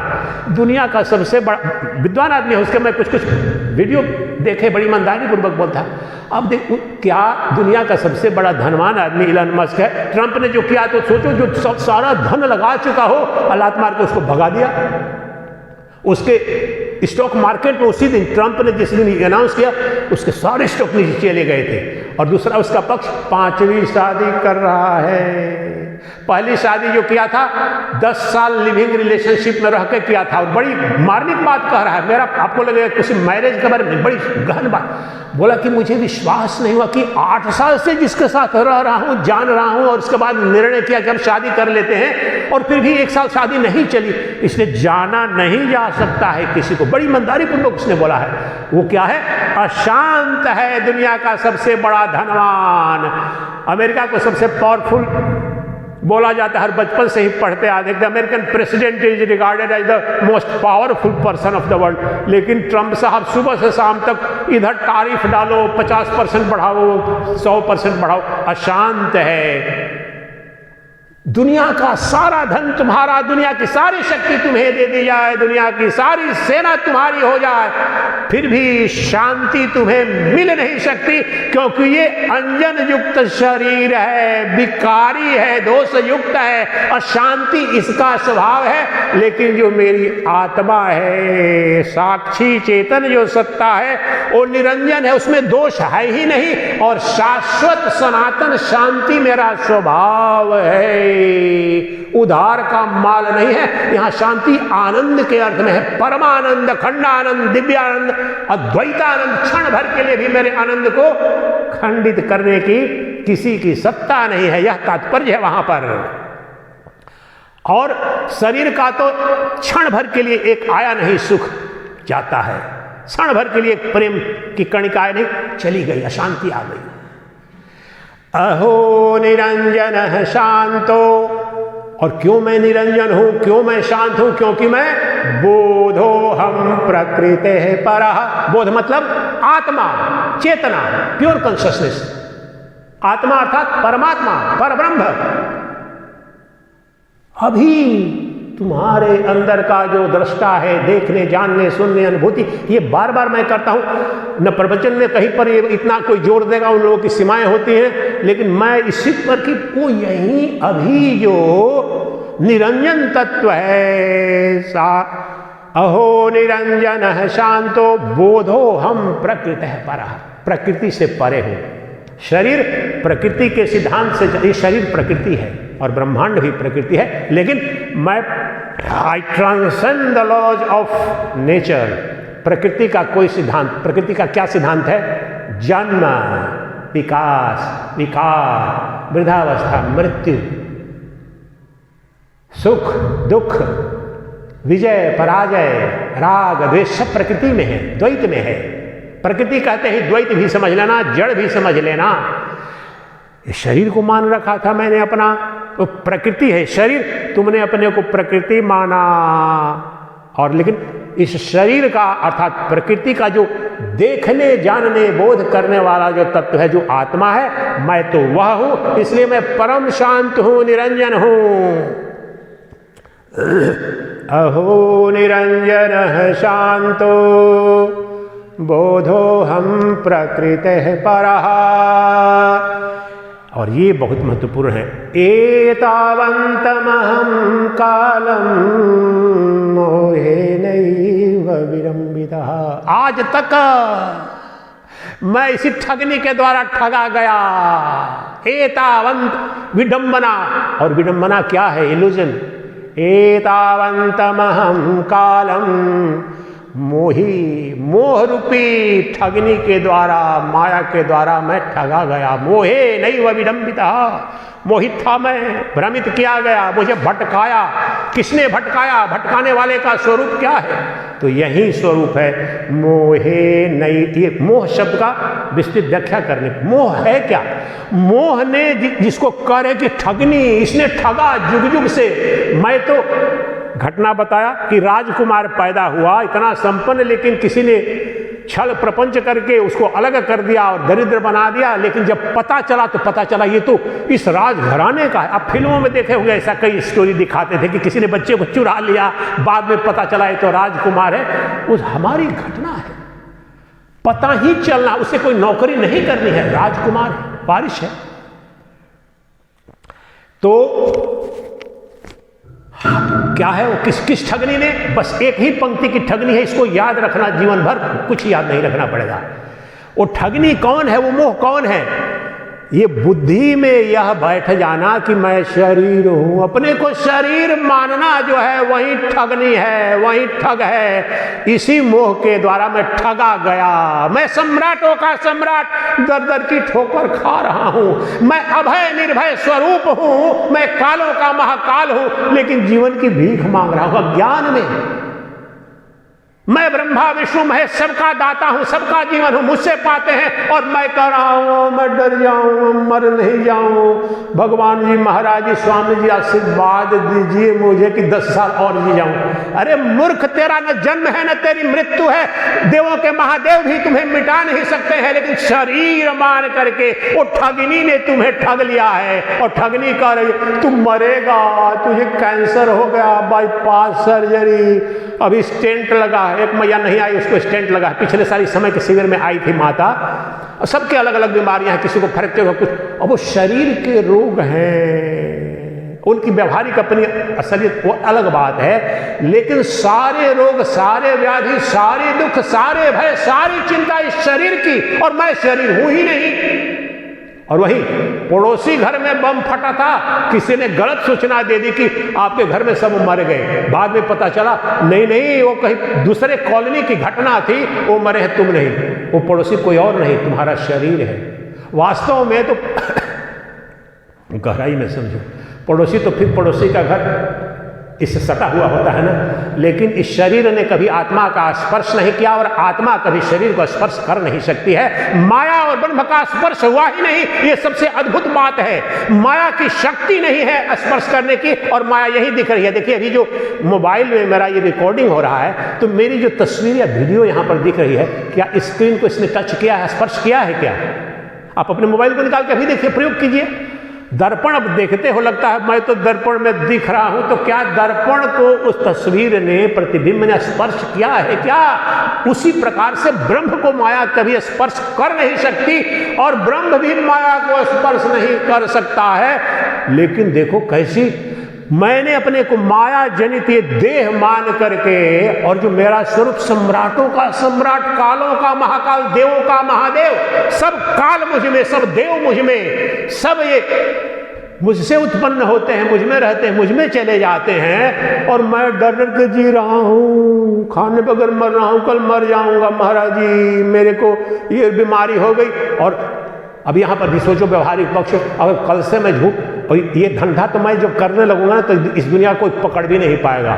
मैं सुप्रीम कोर्ट के प्रांगण में खड़ा होकर के बोला था कि अब मैं झूठ बोलूंगा, सुप्रीम कोर्ट में बोलूंगा, लेकिन इस देश के 60 करोड़ गरीबों के लिए झूठ बोलूंगा, क्योंकि भारत सरकार और सारी सरकारें झूठ बोल रही हैं। जो केस किया था मैं भ्रष्टाचार का, और बोला मैंने, और कुछ हिम्मत नहीं है, तो वो बोल रहा हूं कि मैं जब यहां झूठ बोलना शुरू करूं कि लाओ लाल टमाटर लाओ, हरी मिर्च लाओ, और तुमको तुम्हारा ये रोग ठीक करूंगा, मैं इस देश के बड़े से बड़े उद्योगपतियों में उनके 7 जन्म लग जाएंगे, मुझे पकड़ नहीं पाएंगे, और सारी विद्याएं जानता हूं। लेकिन उसके पीछे तुम अरबों रुपया देने के लिए तैयार बैठे हो। क्षण भर का कुछ कर दो ऐसे करके, तुम्हारा ये हो गया, तुम्हारा वो हो गया, तुमको एक पुत्र हो गया, तुमको एक नौकरी मिल गई, उसके लिए तुम सब देने को तैयार हो। लेकिन सम्राटों का सम्राट जो विद्या बनाती है, तुम्हें ब्रह्म बनाती है, तुम्हें नित्य अखंडानंद प्रदान करती है, तुम धनवानों का धन एक अद्वितीय ब्रह्मानंद बनाती है, उसके लिए एक रोटी देने को तैयार नहीं हो। इसलिए अद्वैत वेदांत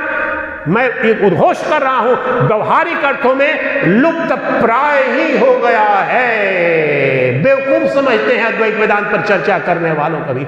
ये सनातन धर्म के लिए, और सनातन धर्म की आत्मा है अद्वैत वेदांत। जिस दिन अद्वैत वेदांत नहीं रहेगा, सनातन धर्म नाम की कोई सत्ता ही नहीं रहेगी। सनातन शब्द इसी से ही आया है। सनातन कौन है? शाश्वत सनातन आत्मा है, ब्रह्म है, और जो उस सनातन शाश्वत तत्व को जो जानते, उसके इर्द गिर्द जो धर्म है, जो समुदाय है, उसको सनातनी कहते हैं। और उसको हमने बेच लिया बाजार में 10 रुपए में। कैसे बचोगे? नपुंसक हो गए, 1100 वर्षों से गुलामी का जीवन जी रहे। उसका व्यवहारिक कारण है, स्वामी राम तीर्थ ने चिल्ला चिल्ला करके अमेरिका में उद्घोष किया था। वेदांत 5% वेदांत पुस्तकों की बात नहीं है। अमेरिकन ने पूछा कि स्वामी राम तीर्थ, आप बोल रहे हो कि वेदांत सृष्टि का सबसे विराट दर्शन है, और ये जिसके पास होगा वो देश अजय होगा, और संस्कृति वो व्यक्ति अजय होगी, तो आप तो गुलाम पड़े हुए हो, कैसे बोल रहे हो? और जो उत्तर दिया राम तीर्थ ने, वो भारत के स्कूलों में पढ़ाया जाना चाहिए, तो भारत सुपर पावर बनने से कोई नहीं रोक पाएगा। विश्व गुरु और सुपर पावर कहने से नहीं बनते हो उत्तर। तो बोला राम तीर्थ ने, ओ अमेरिकन, हिंदी में चलो आप बताता हूं, और वहां पर श्रोता कोई ऐसे एवरेज नहीं थे। अमेरिका के सर्वश्रेष्ठ विद्वान लोग थे, दार्शनिक लोग, साइंटिस्ट थे, इंक्लूडिंग टेस्ला। टेस्ला के 80 पेटेंट थे उस समय। जो बोला कि जब तक हम भारतीयों सनातन धर्मियों के धमनियों में और श्वास प्रश्वास में वेदांत दौड़ता था, तब तक हम दुनिया की सबसे बड़ी सामरिक शक्ति थे, सबसे बड़ी आर्थिक शक्ति से अजेय थे। दरिद्र अद्वैत वेदांत को पैदा नहीं कर सकता था। हम दुनिया की सबसे बड़ी शक्ति थे। लेकिन जब से अद्वैत वेदांत पुस्तकों की जिल्दों तक सीमित हो गया है, हम बन गए पाखंडी, हम बन गए गुलाम, हम हो गए दरिद्र। और इस बात को बहुत गहराई में यूरोप और अमेरिका वालों ने सुना और वहीं पर बोल दिया उन्होंने कि ओ अमेरिकन्स और यूरोपियंस, तुम्हारी जो ये 2 साल में तरक्की हुई है मेरे वेदांत के कारण हुई है। हमारी वेदांत दर्शन को धीरे धीरे तुमने लिया है और हम पाखंडी हो गए, हमने उसको निकाल दिया और तुम वेदांत अपने जीवन में तुमने उतार लिया। आपको लग रहा हो कि मैं हवा में बोल रहा हूं। नॉर्थ कैरोलिना स्टेट है, अभी पिछले हफ्ते वहां पर बहुत तूफान भी आया था। वहां पर एक क्रिश्चियन, ये बार बार बताता हूं, ये बार बार आपको भी बताना चाहिए, जानना चाहिए कि आपकी त्रासदी क्या है। नॉर्थ कैरोलिना स्टेट में अमेरिका के एक यूनिवर्सिटी है, एक्सक्लूसिव मैनेजमेंट यूनिवर्सिटी है, मैनेजमेंट की पढ़ाई होती है, बड़े लोग आते हैं। उसमें 98% से ज्यादा प्रोफेसर और 98% से ज्यादा बच्चे कैथोलिक क्रिश्चियन हैं। कैथोलिक क्रिश्चियन का क्या मतलब है? बड़े रूढ़िवादी होते हैं। प्रोटेस्टेंट क्रिश्चियन थोड़ा सा उदार टाइप के होते हैं। जिस विश्वविद्यालय में, यूनिवर्सिटी है मैनेजमेंट की, जिस विश्वविद्यालय में कैथोलिक यानी रूढ़िवादी क्रिश्चियन है, कट्टर क्रिश्चियन है, उसमें भगवद गीता कंपलसरी सब्जेक्ट के रूप में वो पढ़ा रहे हैं। क्रिश्चियन बन रहे हैं क्या? नहीं। उन्होंने जाना ये क्रिश्चियन हिंदू बनाने की विद्या नहीं है, ये वेदांत है। उपनिषद का एक श्लोक दिखाओ, अब भगवद गीता का एक श्लोक, उपनिषद का, वेद का एक मंत्र दिखाओ, भगवद गीता या ब्रह्मसूत्र का एक मंत्र जो किसी समुदाय विशेष को नहीं, सर्वस्व के लिए समर्पित है, शाश्वत सनातन उद्घोष है सबके सब। ये विराटता अमेरिकन ने समझ लिया, हमें समझ में नहीं आ रहा। यूरोपियन ने समझ लिया कि इसमें तो किसी समुदाय विशेष को नहीं कहा जा रहा है। अर्जुन जब कहा जा रहा है, अर्जुन के संदर्भ में, वो सब पर लागू कर दिया गया। और अमेरिकन कितने हो गए सेल्फ रियलाइज, कितने हो गए आत्म साक्षात्कार को वेदांत पढ़ पढ़ करके उसकी अनुभूति करके। सबके लिए वही शाश्वत सिद्धांत है, किसी समुदाय विशेष के लिए नहीं है। तो क्या कह रहे हैं कि ये अद्वैत वेदांत में जब तक हमारी निष्ठा नहीं होगी, अनन्य निष्ठा नहीं होगी, तब तक ये जीवन तो जिएंगे, क्षुद्र जो है सो थोड़ी तरक्की आएगी, ये आएगा, लेकिन भिखारी का ही जीवन जिएंगे। और एक श्लोक लेते हैं, उसके बाद उस पर अनुभव करेंगे। तो कौन सा ठग निकला, कौन सी ठगनी निकली? लगाना, अरे मैं सम्राटों का सम्राट निरंजन, मुझ में कोई दोष नहीं, कोई विकार नहीं, कोई अभाव नहीं, कोई भय नहीं। और वह शरीर मान करके, शरीर का भाव रूपी शरीर का भ्रम जो है, इस ठग ने मुझे ठगा। इतने जुग जुग से मैं ठगा जा रहा हूं, जन्म ले रहा हूं, मर रहा हूं, जन्म ले रहा हूं, तड़प के जी रहा हूं, कहीं मारा न जाऊं, कहीं मर न जाऊं, कहीं रोग ना हो जाए, व्याधि ना हो जाए। इसको गहराई में समझना। प्रतिपल हमारी ऊर्जा, यहां पर आए हो ना, सामने सोचोगे, अरे ऋषिकेश हूं, इन्होंने फोन भी किया था कि स्वामी जी क्या टेम्परेचर कैसा है वहां पर, कहीं एसी रूम चाहिए? नहीं, व्यवहारिक अर्थ में ठीक है, लेकिन सुबह से शाम तक 99.9% हमारी एनर्जी शरीर को बचाने में लगी हुई है। जो है ही नहीं, जो था ही नहीं, जाएगा ये तो। लेकिन जो नित्य है, कहीं जा नहीं सकता, और जो सर्वशक्तिमान है, अद्वितीय है, अजय है, अनंत है, अखंड है, खाद पानी नहीं देना, न पानी पिलाना। अब सन्यासी है लेकिन इनको भी पानी लेकर चलना पड़ा, हो सकता है यहाँ थोड़ा लंब रुक जाए कुछ, लेकिन उस निरंजन को कुछ भी नहीं चाहिए, नित्य तृप्त है, उसको भूल गए हैं। यही मेरी विडंबना, ये मैं ठगा गया। आज मैंने जान लिया कि मैं वो तो हूं ही नहीं, मैं तो नित्य शुद्ध बुद्ध मुक्त निरंजन तत्व हूं।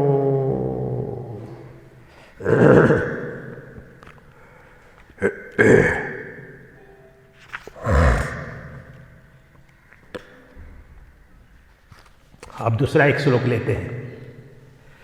यथा प्रकाशयाम्येको। अब इसको अब स्पष्ट करेंगे। आप परिधि बता चुका हूं, गहराई में घुसते जाइएगा, आप अनुभव कीजिएगा। मैं जब बोले यथा प्रकाशयाम्येको देहमेनं तथा जगत् अतो मम जगत सर्वम् अथवा न च किंचन। कैसा अद्भुत उद्घोष है, उस तत्व को समझे। यथा, जिस प्रकार से ध्यान से श्रवण करें, अभी घटना घटेगी। यथा प्रकाशयाम्येको देह में नम तथा जगत, जिस प्रकार से देखो प्रकाश, यानी अभी देखिए ये लाइट जल रही है ना, तो ये प्रकाश में ही तो हम देख पा रहे हैं। यहाँ पर ये है, अगर दरवाजे बंद हो जाए या 2 घंटे बाद अंधेरा हो जाएगा, प्रकाश नहीं रहेगा तो कुछ दिखेगा नहीं दिखेगा। लेकिन हम इस प्रकाश के भी प्रकाशक कह रहे हैं कि जिस प्रकार से मुझे अभी प्यास लगी है, चलो एक घूंट पानी पी ही लेता हूँ, वो किसने बताया? सोचो इस पर। आपके पीठ सोच रहे हो कि हम तो सब बोलते हैं हर बार, महाराज आपको तो पीठ में दर्द नहीं होता, 3 घंटे में तो बहुत दर्द होता है जी महाराज जी, कम किया करो प्रवचन। ये कौन बता रहा है? वो कौन प्रकाश दिखा रहा है अंदर में? सोचो इस पर।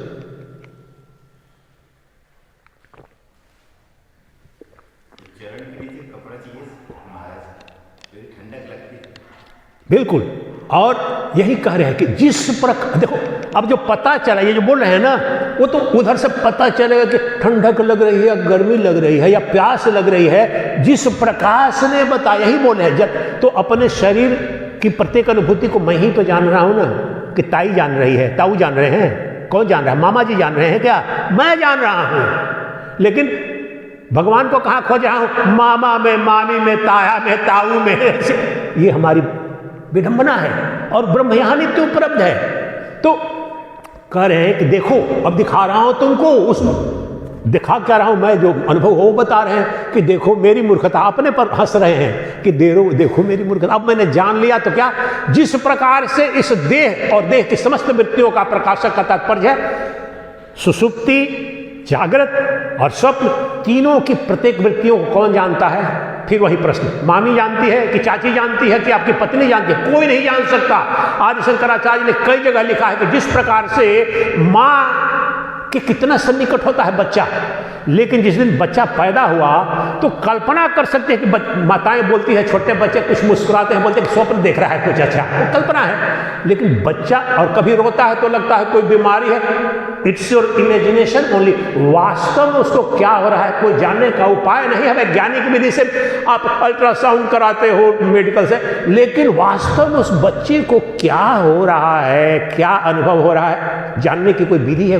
कोई नहीं। आदि शंकराचार्य बोलते हैं कि उसकी गोद में सोया है, उसके बिस्तर पर सोया है, लेकिन उस बालक के अंदर क्या बोध हो रहा है और उसके शरीर के अंदर क्या अनुभूति हो रही है, उसकी मां तक नहीं जान सकती, जिसने 9 महीने अपने पेट में पाला है और उससे अभिन्न रही है, वो नहीं जान सकती। क्योंकि वो जो चैतन्य है, उसका चैतन्य आत्मा, उसका जो परमात्मा, उसका ब्रह्म है, उस बालक का उसके अंदर है, उसका प्रकाशक उसके अंदर है, तो उसका प्रकाशक दूसरे को प्रकाशित कैसे करेगा?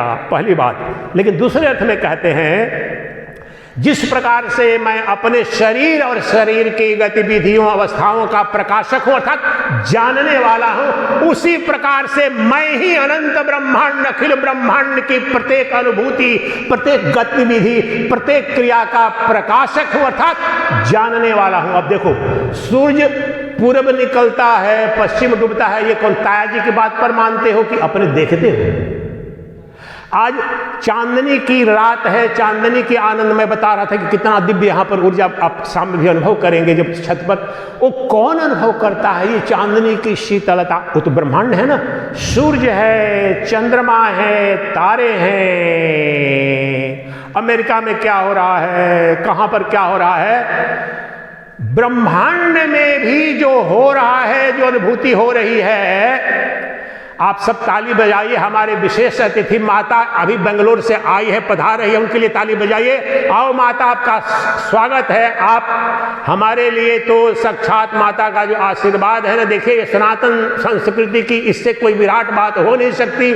जो माँ 85 वर्ष की है और उनकी पुत्री जो है ये प्रोफेसर थी मेडिकल कॉलेज में, डॉक्टर कंचन, इनकी भी उम्र कोई ये जवान नहीं है, 65 साल की है। अकेले फ्लाइट में लेकर के आई हैं, साथ में रखेगी। माँ आपको शत शत प्रणाम है। आप साक्षात उस मातृ सत्ता का, उस मातृ जो ब्रह्म पैदा करती थी, आप मदालसा हो। माता आपका स्वागत है, अभिनंदन है। आओ माते, आओ, विराजमान हो माता। हम धन्य हुए माता। जब तक आप जैसी माता, आप जैसी नारी होगी तो मदारसा भी शाश्वत है। और वह जो माताएं जो हमारी संस्कृति में, मेरे गुरुदेव बोला करते थे कि माताएं, विवेकानंद ने भी अमेरिका में बोला कि तुम तो धनवान पैदा करते हो, हमारी माताएं अपनी गोद में ब्रह्मा विष्णु महेश को खिलाती हैं, पैदा करती हैं और ब्रह्म को अपनी नोक पर नचाती हैं। वो मातृसत्ता है। आप दोनों का अभिनंदन है, स्वागत है माता, आभार है। तो कह रहा था कि जिस प्रकार से अपने शरीर को मैं जानता हूं और जो जानता है वही ब्रह्मांड, अखिल ब्रह्मांड को जानता है। और इसको और आई विल स्ट्रेच बियॉन्ड। अब लग रहा है कि अच्छा वर्तमान में मैं स्वामी सच्चिदानंद हूं तो चलो मैं अमेरिका को, यूरोप को, नक्षत्रों को, मंगल ग्रह को, सूर्य को, चंद्र को जान रहा हूं। लेकिन महाराज द्वापर में कौन था? सतयुग में कौन जानता था? आप तो नहीं थे। अरे मूर्ख, द्वापर मुझ में, त्रेता मुझ में, सब काल मुझ में, सब देश मुझ में, ऑल टाइम एंड। अब माता जो आ गई हैं, इन लोगों की अंग्रेजी समझती हैं, लेकिन इनके सम्मान में आज से, पिछली बार रही थी 7 दिन, तो थोड़ा थोड़ा बीच में इंग्लिश भी बोलूंगा। लेकिन इंग्लिश में डरना नहीं, क्योंकि इंग्लिश बोलूंगा अभी तो उसकी हिंदी भी बोलूंगा। लेकिन देखो ये 3000 किलोमीटर दूरी तय कर, दोबारा आ गई है माँ, तो थोड़ा बीच बीच में हिंदी थोड़ा कमजोर है, समझ गए ना? थोड़ा थोड़ा बोलूंगा बीच में। So what I am trying to explain that the way I illumine every single experience of my body, illumine means I know, I perceive, I experience everything of my body, even so I illumine, I know, I perceive everything in the entire universe. Nay, the eternity is born out of me, the eternity exists within me, and I alone live forever. There is nothing that ever was, there is nothing that ever would be. I alone was, I alone am, I alone would be, as pure consciousness, as perceiver, as knower of everything, as आत्मना। क्या बताया मैंने? जनक बोल रहे हैं, 2nd chapter 1st chapter Gita. He is enlightened now and he is explaining his own experience कि ये अभी तो अज्ञान में मेरी क्या थी, लेकिन अब जब ज्ञान हो गया तो पता चलता है, मुझे लगता था कि मैं शरीर तक सीमित हूं, शरीर का जन्म, शरीर की मृत्यु, भयभीत हूं। लेकिन मैंने जाना ये तो मेरा अज्ञान था, this was nescience, this was illusion. अब मैं जब मुक्त हो गया उससे तो मुझे पता चला ब्रह्म और ब्रह्मांड मुझ में, अनंत काल मुझ में, सतयुग मुझ में, द्वापर मुझ में, ये सब कल्पित है। मैं किसी में नहीं, मैं स्वयं हूं, अधिष्ठान हूं, शुद्ध चैतन्य हूं, सच्चिदानंद घन ब्रह्म हूं। ये सब आते हैं, एक द्वापर नहीं आया मुझ में। ये मेरे प्रवचन आपने शायद सुने हैं कि नहीं, मैंने कई बार उद्घोष किया है, निधिध्यासन उस पर कराऊंगा। पंचदशी का श्लोक है। द्वापर, त्रेता, सतयुग, ये सब अनंत बार मुझ में आए गए, मैं कहीं आया गया नहीं। मैं एकमात्र कूटस्थ चैतन्य, इम्यूटेबल। अगला एक श्लोक भी मिलेगा कल परसों में, क्वचिन गंता नागंता, I never go away anywhere, neither I come from anywhere, I am the one eternal reality. क्योंकि मैं शुद्ध चैतन्य हूं, मैं आत्मा हूं, मैं अनंत हूं, अखंड हूं। ये समस्त द्वैतात्मक जो जगत है, the entire phenomenal world of duality is मियर appearance, मियर illusion, like dream dream dream dream. I am the dreamer. Vishnu की जो परिभाषा है, विष्णु पुराण में भी this entire universe is a मियर dream of the Vishnu and that Vishnu I am. मैं वही विष्णु हूं, मैं वही विष्णु सनातन तत्व हूं। Vishnu means that which pervades everything everywhere in every whatever way, जो सर्वव्यापी है, सर्वाधिष्ठान है, और जिस प्रकार से स्वप्न दृष्टा इस जागृत अवस्था में इस जगत की अनुभूति कर रहा है, सोने जाएगा तो थोड़ी देर स्वप्न देखेगा। अब माता जी तो जरूर, मेरे को पता है कि बेंगलोर से आई है, तो बेंगलोर की जो है सो इडली डोसा कुछ याद करेगी, रात में ड्रीम देखेगी यहाँ पर इडली मिली नहीं। पिछली बार हमने एक दिन बनवा दिया था माता के, इस बार भी बनवाएंगे। तो ड्रीम सब जहां जहां से आए हो, लेकिन सुबह जब जगह हो तो क्या पता चले, अरे हम तो यहाँ हरिद्वार में आए हुए हैं, यहाँ पर सत्संग कर रहे हैं। The moment you are awake, this entire dream world is rendered null and void, false. इसलिए जागरण हो गया है जनक को, जान लिया अपने स्वरूप को कि मेरा जन्म नहीं, मेरी मृत्यु नहीं, मैं काल देश वस्तु अपरिच्छिन्न हूं। I am not divided by इधर टाइम और स्पेस और causation. I am free from all causality. मैं, न देश मुझे बाधित करता है, न काल मुझे बाधित करता है, न वस्तुएं मुझे शासित करती हैं, न कार्य कारण का सिद्धांत मुझ पर लागू होता है, क्योंकि मैं स्वयं हूं, सत्य हूं। आई am the sovereign self existing reality, क्योंकि मैं आत्मा हूं। यथा प्रकाशयाम्येको देहवानम तथा जगत अतो। अब यहां पर ये बहुत गहन इस अर्थ 5 मिनट में बताता हूं, देन वी विल डू निधि ध्यान। इसलिए अब यहां पर प्रकाश शब्द का अर्थ आपको समझना पड़े, दिस इज वेरी सटल, और हिंदी वगैरह में जो जितने वो लोग समझ नहीं पाते हैं उसमें लिखा नहीं है ठीक से। अगर मैं कह रहा हूं कि चलो मैं ब्रह्मांड को प्रकाशित कर रहा हूं, जैसे सूर्य कहे अभी, तो सूर्य लोग को, सोलर सिस्टम को तो प्रकाशित कर रहा है, इट्स ए फैक्ट। बट कहने उसे कि नहीं सूर्य तो प्रकाशित है लेकिन सूर्य ही ये दीवार है, ये तो नहीं कह सकते हैं ना, सूर्य के लग सकता है। लेकिन यहां पर बिल्कुल विपरीत कह रहे हैं कि अतो मम जगत सर्वम अथवा न च किंचना। ये भौतिक प्रकाश नहीं हूं मैं। भौतिक प्रकाश तो केवल किसी वस्तु को दिखाता है, लेकिन मैं चैतन्य प्रकाश हूं। इसका क्या मतलब? समस्त प्रकाशों का प्रकाश हूं, जो अब यहां पर देखिए, the ultimate puzzle of Advaita Vedanta is being revealed. What is nature of reality? 1918 का नोबेल प्राइज मैक्स प्लैंक को जो दिया गया, फिर Erwin Schrodinger contemporary of Albert Einstein, और 73 में डेविड बोहम का, ये सूत्र, इसी सूत्र को बता रहे हैं कि, और ये विष्णु पुराण में भी है, विष्णु पुराण में आपको अगले दिन कराऊंगा, पुराणों में भी ब्रह्मांड का अधिष्ठान क्या है। जैसे मिट्टी से बने, आप सरल कर रहा हूं, ये समझ लोगे तो कुछ जानना नहीं बचेगा। मिट्टी से बने हुए जितने पात्र हैं वास्तव में क्या है? वसुधा मिट्टी है। सोने से बने हुए जितने पात्र हैं वो सोना है। महासागर में उठने वाली तरंग हो, झाग हो, फेन हो, बुदबुदा है, वो क्या है? तत्वतः पानी है। तो ब्रह्मांड में कोई चर अचर जड़ चेतन पापी पुण्यात्मा जो दिख रहे हैं, क्या इनका भी कोई एक मूल अधिष्ठान, कोई ऐसी वस्तु है क्या? है, वही तो है, वही प्रज्ञानम ब्रह्मा। Pure consciousness alone is Brahman. Brahman means eternal immutable truth. सत चित आनंद, इतना तो जानते हैं, निर्गुण निराकार ब्रह्म को सत चित आनंद कहा जाता है।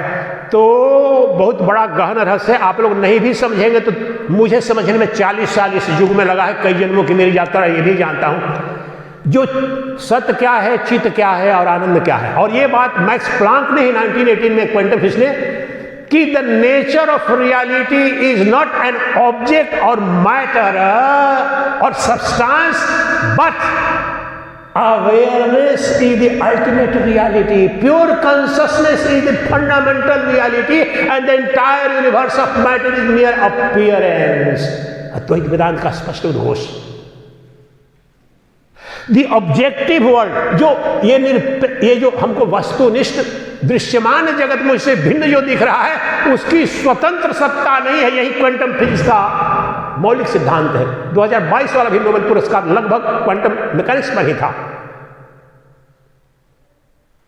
और हमारे ऋषियों ने हजारों वर्ष पूर्व की प्योर कॉन्शसनेस, यानी अभी क्या बता रहा हूं, जो वहां कृष्ण ने कौन सा श्लोक था कि जिस प्रकार से एक मैं ही, मेरी चेतन सत्ता ही शरीर की गतिविधियों को जानती है, प्रकाशित करती है, उसी प्रकार से मैं ब्रह्मांड को भी प्रकाशित करता हूं। तो यहां प्रकाश का अर्थ क्या है? चैतन्य प्रकाश, अवेयरनेस, दैट फंडामेंटल रियलिटी जो चिद कहा जाता है, सच्चिदानंद का।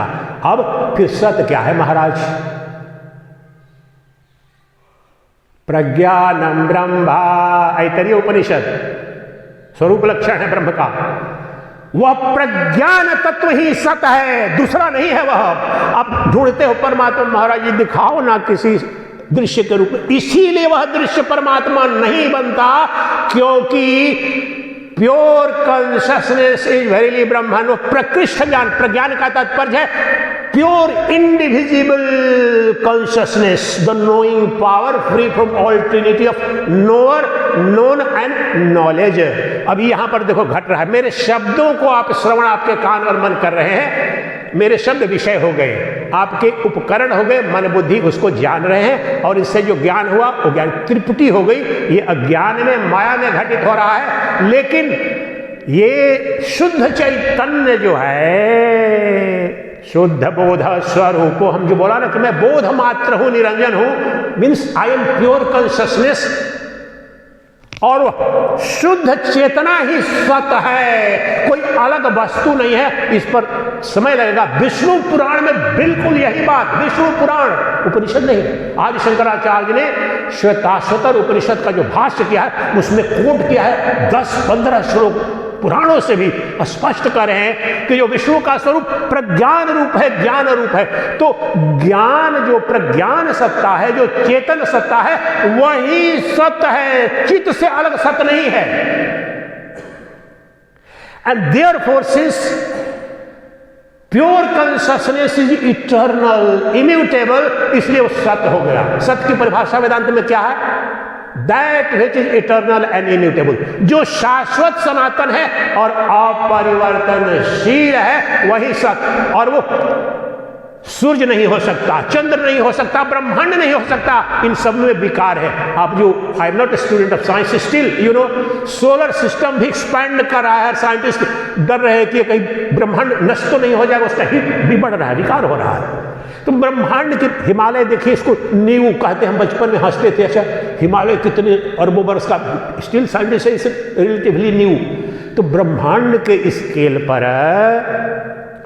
सब कुछ प्रकृति में परिवर्तनशील है। Everything is subject to modification, change, birth and death. लेकिन इन सबका जो प्रकाशक, इन सबको जो जानने वाला है, इनको सबको जो बोध जिसको हो रहा है, वही सच्चिदानंद घन ब्रह्म है, वही तुम हो, और वही सर्वत्र सर्वस्व है। उससे परे न कोई सत्ता थी, न होने की कोई संभावना है। वही एक अद्वितीय परम तत्व है, वही परमात्मा सत्ता है। And that is what is being defined by the quantum physicist as the fundamental reality and the rest of the world as mere appearance, जिसको माया कहते हैं वेदांत में, कि जो नाम रूपात्मक जो जगत है वो माइक है, स्वप्नवत है। तो इसका अधिष्ठान क्या है? ज्ञान मात्र है। एक केवल उदाहरण देकर इसको और स्पष्ट करता हूं। आप जब आज रात में स्वप्न देखेंगे, इसको करके और फिर निधिध्यासन करेंगे, 5 मिनट में बहुत ध्यान से सुनेंगे कि कैसे आप ठगे जा रहे हैं, प्रतिपल आप ठगे जा रहे हैं। जब मैं कह रहा हूं कि ब्रह्मांड में ये सब कुछ है ही नहीं है, ज्ञान मात्र है, और संपूर्ण वेदांत का, उपनिषदों का भी यही ज्ञान मात्र, प्रकृष्ट ज्ञान, अद्वितीय ज्ञान है, परमात्मा का नाम ही है ज्ञान। तो महाराज ये क्या दिख रहा है? अब देखो, आपको बता रहा हूं, अब ध्यान से सुनो। रात में आपने स्वप्न देखा, 2-3 बताता हूं। जैसे आपने थोड़ी देर चेंज करते हैं ना, मान लो कि आपको यहाँ पर ये राजा जी टाइगर रिजर्व है, कहीं पूछ रहे थे ना कि हाथी, आपने रात में, मैं तो कई बार देखा था यहाँ पर सब हाथी आ गया, झुंड आ गया। अब स्वप्न देखो आप, वहां पर कुछ एक उधर से टाइगर्स का झुंड आ रहा है, इधर से हाथियों का झुंड आ रहा है, और इधर आसपास के क्षेत्र में आते थे पहले, अभी भी कुछ कर देते हैं कहीं कहीं। उसमें एक बड़ा हिम्मत वाला हाथी दिख रहा है, उसके पीछे में 4 बड़े बड़े छोटे छोटे हैं, और एक हाथी कुछ अद्भुत, उस पर टीका लग रहा है, कोई त्रिशूल है। एक बाघ, ध्यान से सुनो, एक बाघ बड़ा खूंखार है, उसके 4 बच्चे हैं, एक पीला है एक हरा है। स्वप्न देख रहे हो आप? उसमें जो बाघ दिख रहा है उसकी सुंदर सुंदर आंखें जो चमक रही हैं, पीलापन जो है, और हाथी एक बड़ा विशाल फरोसस भयावह लग रहा है, और उसका बच्चा वाला हाथी डरा नहीं रहा है। जो हाथी डरा नहीं रहा है बच्चा है, और जो एकदम लगता है सबको रौंद देगा हाथी, और वो बाघ रौद्र रूप लिए हुए निकल जाएगा, आपको स्वप्न में दिख रहा है। वो बाघ कौन था? वो हाथी कौन थी? वो जो हाथी जो छोटी छोटी बच्ची थी ऐसे चल रही थी दुल्हन के स्वप्न में, और जो एकदम लगता है आपको निगल जाएगी, डर गए। और बगल में सांप भी दिख रहा था, कोबरा ऐसे दिख रहा आपको स्वप्न में, सब दिखता है ना, जंगल में कहीं चले गए सब दिख रहा है। एक बड़ा सुंदर लग रहा है, कोई कोबरा है, कोई है, कभी मोहित हो गए उस पर। वो जो कोबरा चमक रहा है वो कैसा, जो बाघ है आपको अंदर इच्छा रही कि हाँ क्या इसकी छाल मिल जाती, और उसके छोटे कब बच्चे को देखकर आपको प्रेम उमड़ रहा है। ये वास्तव में उन सबका अधिष्ठान क्या है, वो कौन बना है? सोचो इस पर, एक मिनट बाद उत्तर देना। आप सोचे, समझ रहे हो ना?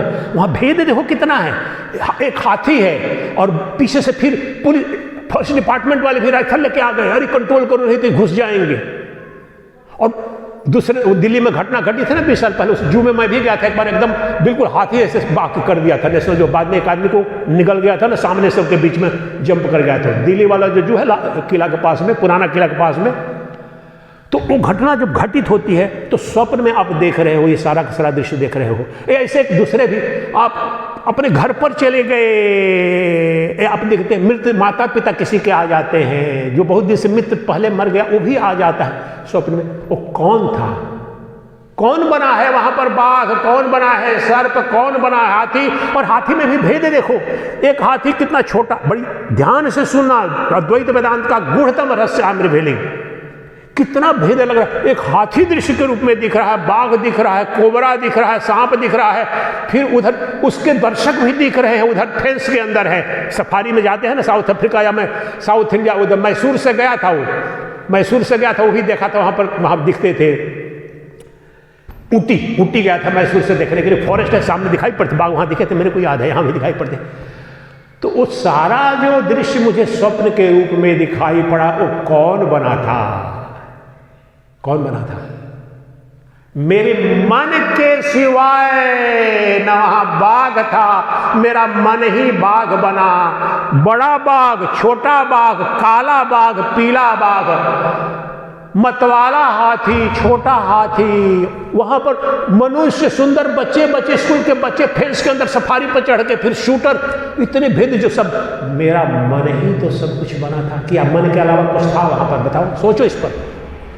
My mind alone appeared as infinity of the worlds, trees, jungle, tigers, elephants, children watching joyfully on safari. Everything that I saw in my dream was nothing but my mind and mind alone. It was projection of my, मेरे मन का प्रक्षेपण मात्र था। जब मैं जग गया तो क्या हुआ?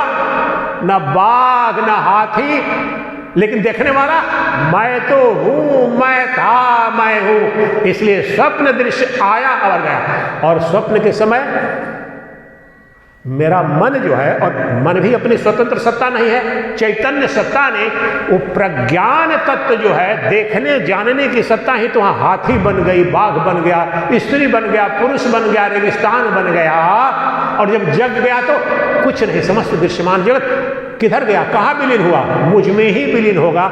इसलिए मुझसे उत्पन्न हुआ, मुझ में स्थित मुझ में विलीन। ये जन को बोध हो गया कि मेरे अज्ञान के कारण जो अंतिम निष्पत्ति क्या हुई, ये अनंत द्वैतात्मक दृश्यमान जो जगत है अज्ञान के कारण मेरे मन के द्वारा प्रक्षेपित किया जा रहा है। मन को शांत करो, मन के शांत होते ही न कोई दृश्य है और द्वैतात्मक दृष्टा भी नहीं बचेगा, एक शुद्ध चैतन्य ही बच जाएगा, ये नाम रूपात्मक जगत बचेगा ही नहीं। The entire phenomenal universe of names and forms appears in me, exist in me and dissolves back in me. संपूर्ण जो ये द्वैतात्मक जगत है, पंच जिसे कहते हैं, मुझसे ही उत्पन्न हुआ, मुझ में ही स्थित है, मुझ में ही विलीन हो जाता है। लेकिन मेरा जन्म नहीं, मेरी मृत्यु नहीं, मेरी स्थिति नहीं, क्योंकि मैं अधिष्ठान हूं। जन्म मृत्यु घड़े की, सुराही की, दिए की, लेकिन मिट्टी का जन्म मृत्यु नहीं। हार का, कड़े का, कंगन का जन्म है, मृत्यु है, विकार है। सोने का जन्म मृत्यु नहीं है। तुम वह सोना स्वरूप जो शुद्ध चैतन्य हो, प्रज्ञान सत्ता हो, उसे ही ब्रह्म कहते हैं। वही आत्मा है, वही परमात्मा है, जो एक है, अद्वितीय है, सर्वाधार है, सर्वाधिष्ठान है, जो अखंडानंद है, अद्वैतानंद है, परमानंद है। वह तुम्हारी परम प्रेयसी है, परम प्रियतम है। बृहदारण्यक उपनिषद में अपनी प्रियतमा का नाम कहते हैं। आप लोग तो साधुशुदा आपके लाड़ टपकेंगे, प्रियतमा। वो प्रियतमा कोई और नहीं, the ultimate lover and supreme beloved, Brihadaranyaka Upanishad में कहते हैं वो मेरी अंतरात्मा है, वह प्रत्यगात्मा है। इसलिए अंततः जो परम प्रेमास्पद, परम प्रेमास्पद जो है, समस्त प्रेम का, आनंद का जो अधिष्ठान है, वह मेरी आत्मा ही है। मैंने इसे जान लिया और मैं मुक्त हो गया। क्या मुक्त हो गया? मुझे पता चल गया कि मेरा तो बंधन था नहीं, अपने को शरीर मान करके तड़प रहा था, रो रहा था, मुझे ये मिल जाए, मुझे वो मिल जाए, मैं जीऊं। मेरी जीने की कामना अज्ञान के कारण थी। मुझे तो पता चला कि अरे मूर्ख, तेरा तो जन्म ही नहीं तो मृत्यु तुझे कहां होगी, तू अज्ञान में। ये श्लोक भी आएगा कल परसों कि तेरा इतना ही अज्ञान है कि तू जीने की कामना करता है। यही अज्ञान है। क्यों? क्योंकि तेरी मृत्यु ही नहीं है, तू शरीर मान करके भ्रम में पड़ा हुआ है। लेकिन तू अपनी निधिध्यासन करेंगे 5 मिनट के लिए, आप सीधे बैठ जाएंगे, स्ट्रेट बैठ जाएंगे, अभी अनुभव करेंगे उसको। अब आपको तो इतना तो समझ में आ गया होगा कि जो प्रत्येक शरीर के अंदर जो शरीरी है उसका जन्म मृत्यु नहीं है, वही परब्रह्म परमात्मा है। चिट्टी के अंदर बैठा हुआ या हाथी के अंदर या ब्रह्मा विष्णु के अंदर जो बैठा है वह एक अद्वितीय सच्चिदानंद घन ब्रह्म है, समस्त वेदों का उद्घोष है और हम और जो साधक हैं उनका अनुभूत सत्य भी है। तो अब उस परमात्मा का साक्षात अपरोक्ष दर्शन करेंगे। परमात्मा कौन है?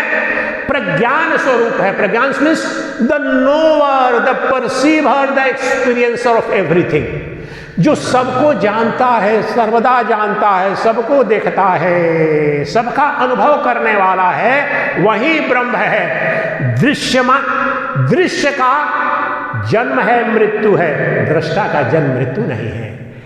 जड़ का जन्म है, मृत्यु है, विकार है, दुख है, चेतन में विकार नहीं है। इसलिए मेरा चैतन्य स्वरूप जो मेरी आत्मा है वही प्रकाशों का प्रकाश है, उसमें जन्म नहीं।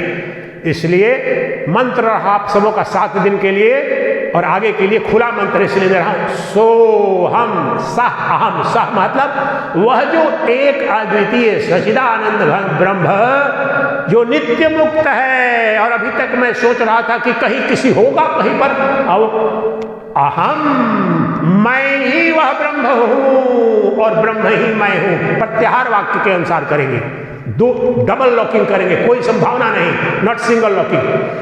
मैं ब्रह्म हूं और ब्रह्म ही मैं हूं, कोई संदेह नहीं बचेगा।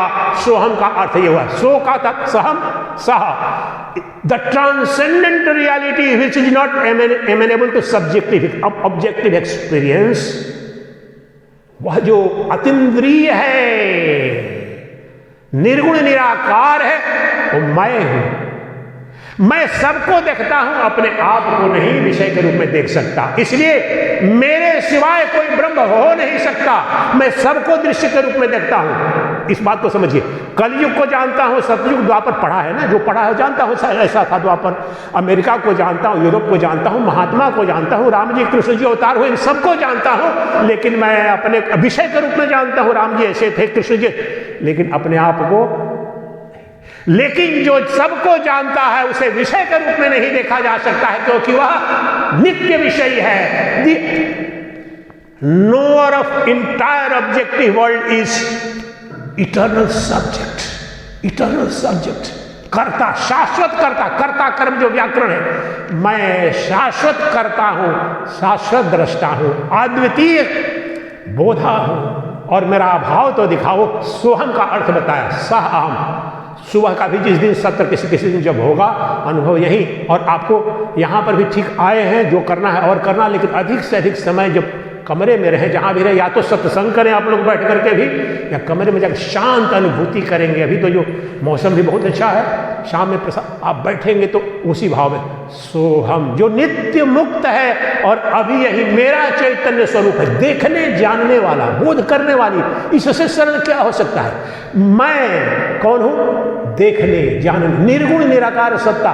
तो सबको जो देखता हूं उसका निषेध कर दो। आज इसे नहीं देखता हूं, कौन है? वो मैं हूं, बस मैं बच गया, शुद्ध अद्वितीय ब्रह्म। सोहम मंत्र पर ध्यान करें। सोहम।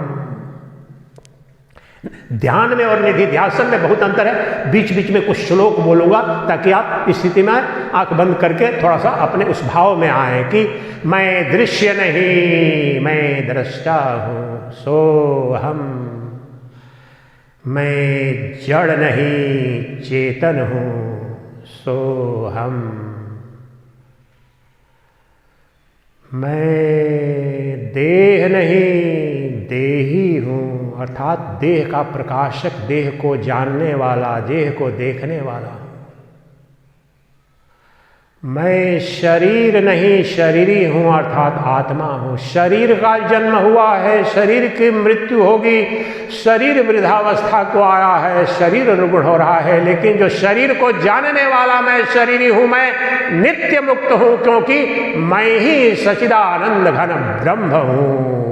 मैं ही परमात्मा हूं। मुझसे परे कोई परमात्मा नहीं, मुझसे बाहर कोई भगवान नहीं, मुझसे अन्य कोई सच्चिदानंद घन ब्रह्म नहीं। मैं ही सर्वत्र सर्वदा एक अद्वितीय सत्य वस्तु हूं। मैं सदा था, सदा रहूंगा। तीनों काल मुझ में, चारों युग और अनंत युग मुझ में, मैं कहीं आता जाता नहीं। सोहम। मैं नित्य मुक्त हूं, मैं अमृत स्वरूप हूं। समस्त ब्रह्मांड मुझ में, मरण धर्मा ब्रह्मांड आता है जाता है। सूर्य चंद्र अठखेलियां मेरी गोद में करते हैं। मैं सूर्य का भी प्रकाशक, चंद्र का भी प्रकाशक, तारों का, अग्नि का, सबका प्रकाशक, लेकिन मेरा प्रकाशक कोई नहीं। मैं स्वयंभू प्रकाश हूं, इसीलिए मैं स्वयंभू सत्य हूं, स्वयंभू ब्रह्म हूं, स्वयंभू परमात्मा हूं, स्वयंभू शिव हूं, शिव हूं, शिव हूं। सोहम।